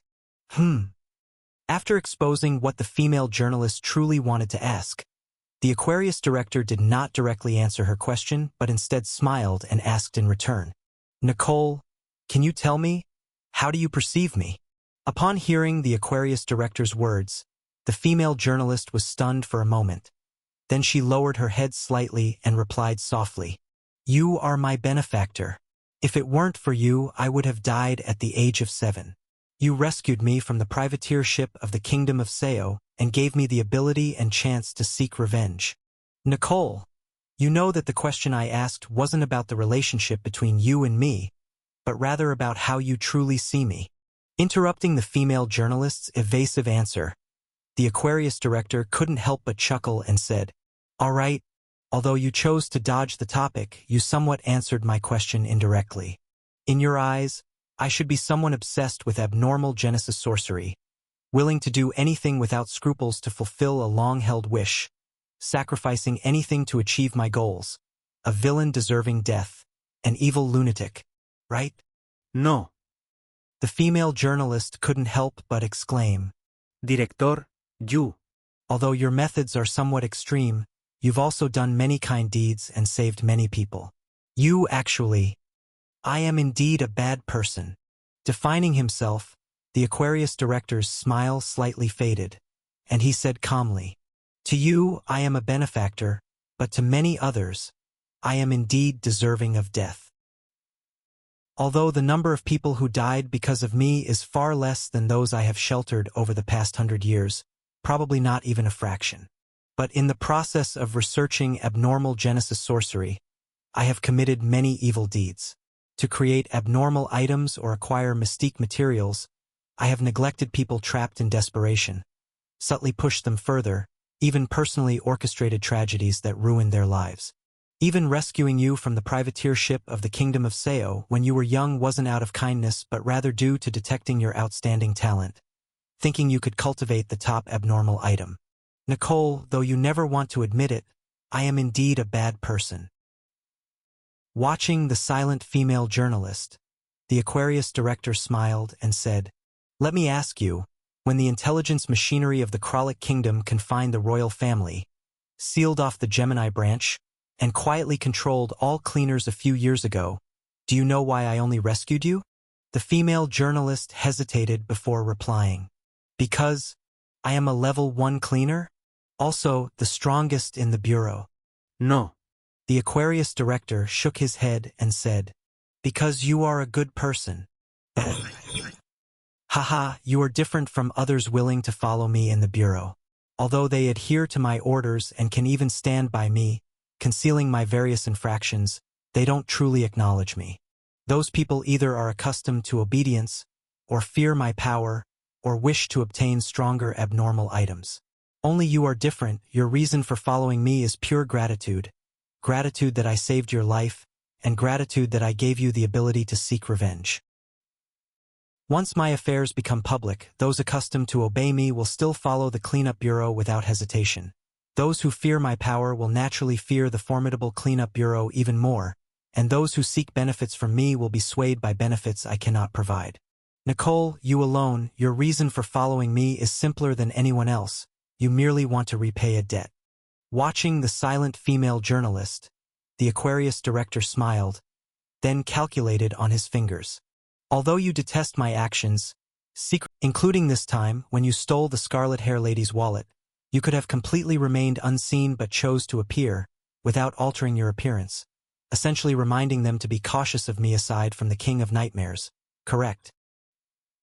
At this point, the Aquarius director paused slightly then smiled and continued. Yet, at such times, you trying to remind the Scarlet Hair Lady to be cautious of me is actually more reliable than those in the Gemini branch who never opposed me. Whenever you recall that I saved your life, raised you, and helped you seek revenge in the past, and feel that you haven't fully repaid me, you will never truly betray me. People tend to ramble meaninglessly as they age. I seem to have gone off topic. Watching the female journalist unconsciously purse her lips, the Aquarius director smiled and said, "All in all, although I am a bad person, my actions are purposeful, not one who enjoys killing and destruction aimlessly. Cooperating with the King of Nightmares is merely out of helplessness. I hold no grudge against the kingdom's people, so there's naturally no need to harm them, and if I truly allowed the King of Nightmares to invade reality, it would not benefit me but make me subject to its control, thus I certainly won't aid it. As for why I didn't sneak attack the Scarlet Hair Lady and Leon when they were distracted to get rid of these two persistent troublers, there are many reasons, but the primary one is simply not being able to beat them." Ah? Truly unable to beat them. Pointing at the Nightmare River quickly retreating under the morning sun, the Aquarius director said with a toothache. In just half a night, nearly 1 million nightmares were eliminated by the Scarlet Hair Lady, and that's when she's mainly preventing nightmares from entering reality, without proactively attacking. The over 100 million slaughter blood hair in the Scarlet Hair Lady's possession is the top physical damage type abnormal item in the cleanup bureau, and if used without regard for consumption, it could pierce the moon in just 50 hours.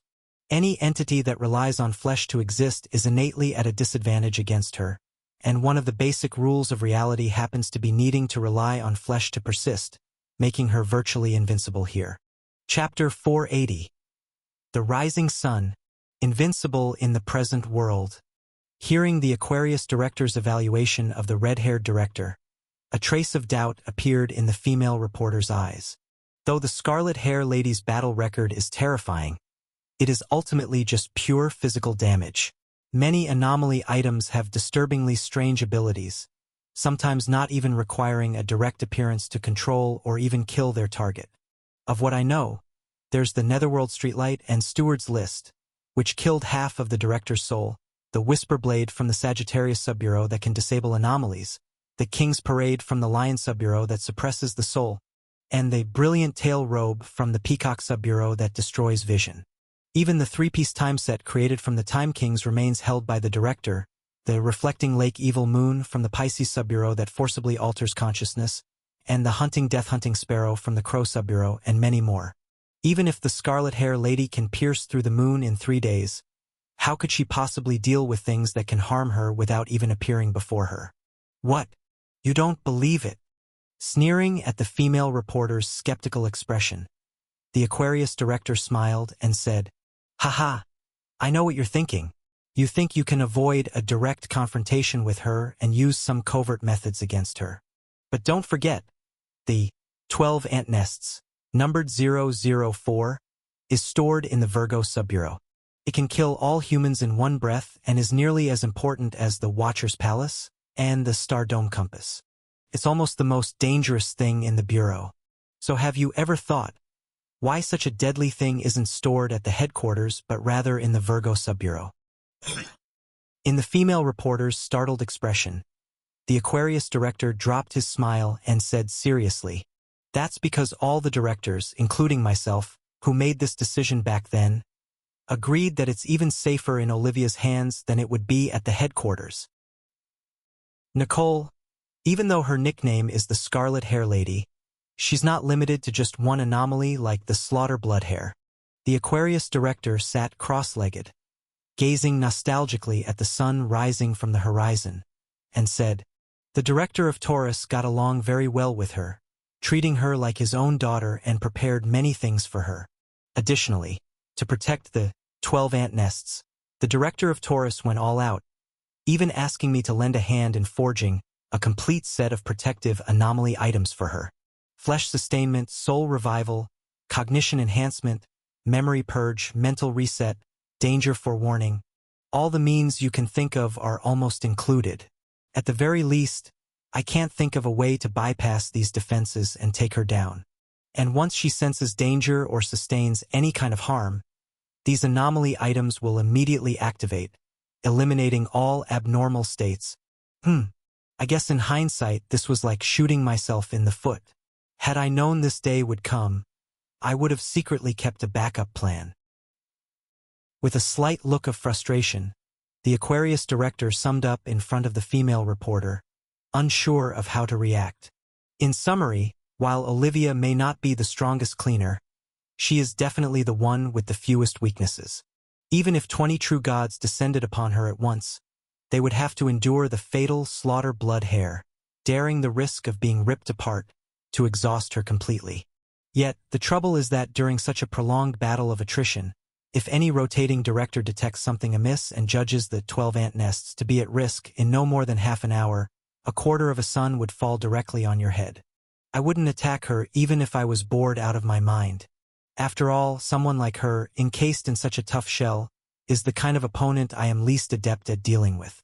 Otherwise, I wouldn't send you to steal her wallet. So, why exactly am I supposed to steal her wallet? Does making such an impeccable person short of money somehow cause her to expose a flaw? Haha. Don't ask me about the wallet. I'm not going to tell you. Stopping her question before it could be asked, the Aquarius Director chuckled. Though I trust you wouldn't sell me out to the cleanup bureau, you're indeed a good-natured person, so I need to take some precaution. If you know my plan and it leaks to the Scarlet Hair Lady, giving her preparation time, I'll end up in a tough spot. By the way, since our conversation has reached this point, there's one last thing I'll say. Seeing the female reporter's slightly depressed yet subtly relieved expression, the Aquarius Director, with a youthful face and a kind demeanor, said, "Nicole, regarding this plan, I'm not entirely confident of success. So remember, if I ultimately fail and am unable to replace the Director of Taurus and ascend to the throne, and end up being killed by the Scarlet Hair Lady or Leon, don't think of avenging me. Just live your life well." Hearing what sounded like final words, the female reporter couldn't help but look up and meet the Aquarius director's eyes. Seeing the kindness in his gaze, her heart was touched with a tinge of sadness. The director may not be a good person, but without him, she would have rotted in a lightless pirate ship, never having the chance to personally avenge her murdered parents. And since the age of 7, he brought her by his side, even teaching her to read and write. As she grew older, she accompanied him on countless missions, saving many just as he had once saved her.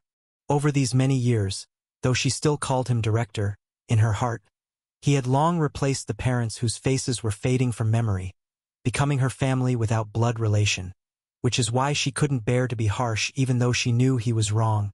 Understood. Mumbling a reluctant response, the female reporter turned her head slightly with a strained expression and said, "Director, your face may look young, but you're still as old and long-winded as ever. Is there anything else? If not, I'm heading to the dream realm." "No, go ahead." Waving his hand to urge her to leave, the Aquarius director, who had sat beside the clock tower all night, stood up in the sunlight, stretched his stiff body, and said with a smile, "My evil soul was eradicated in the realm of the dead and has returned to the world's origin. Now, my soul, rebuilt with the remaining good soul, barely makes me half a good person. Nothing unusual happens. It's hard for malice to arise in me." Indeed, watching the Aquarius director bathed in the dawn light, his aura less ominous and severe, now radiant and kind, the female reporter nodded in relaxation, took the dream-wandering lantern, and entered the dream realm.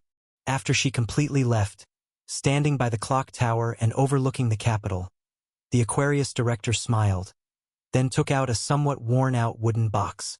Hud, hud, hud. Politely knocking 3 times on the lid of the small wooden box, and watching as a blue little figure pushed the lid open to stand up, the Aquarius director smiled and said, "Do me a favor. Please find the elite nightmare controlled by the Scarlet Hair Lady, and inform her of Nicole's destination and objective. Thank you."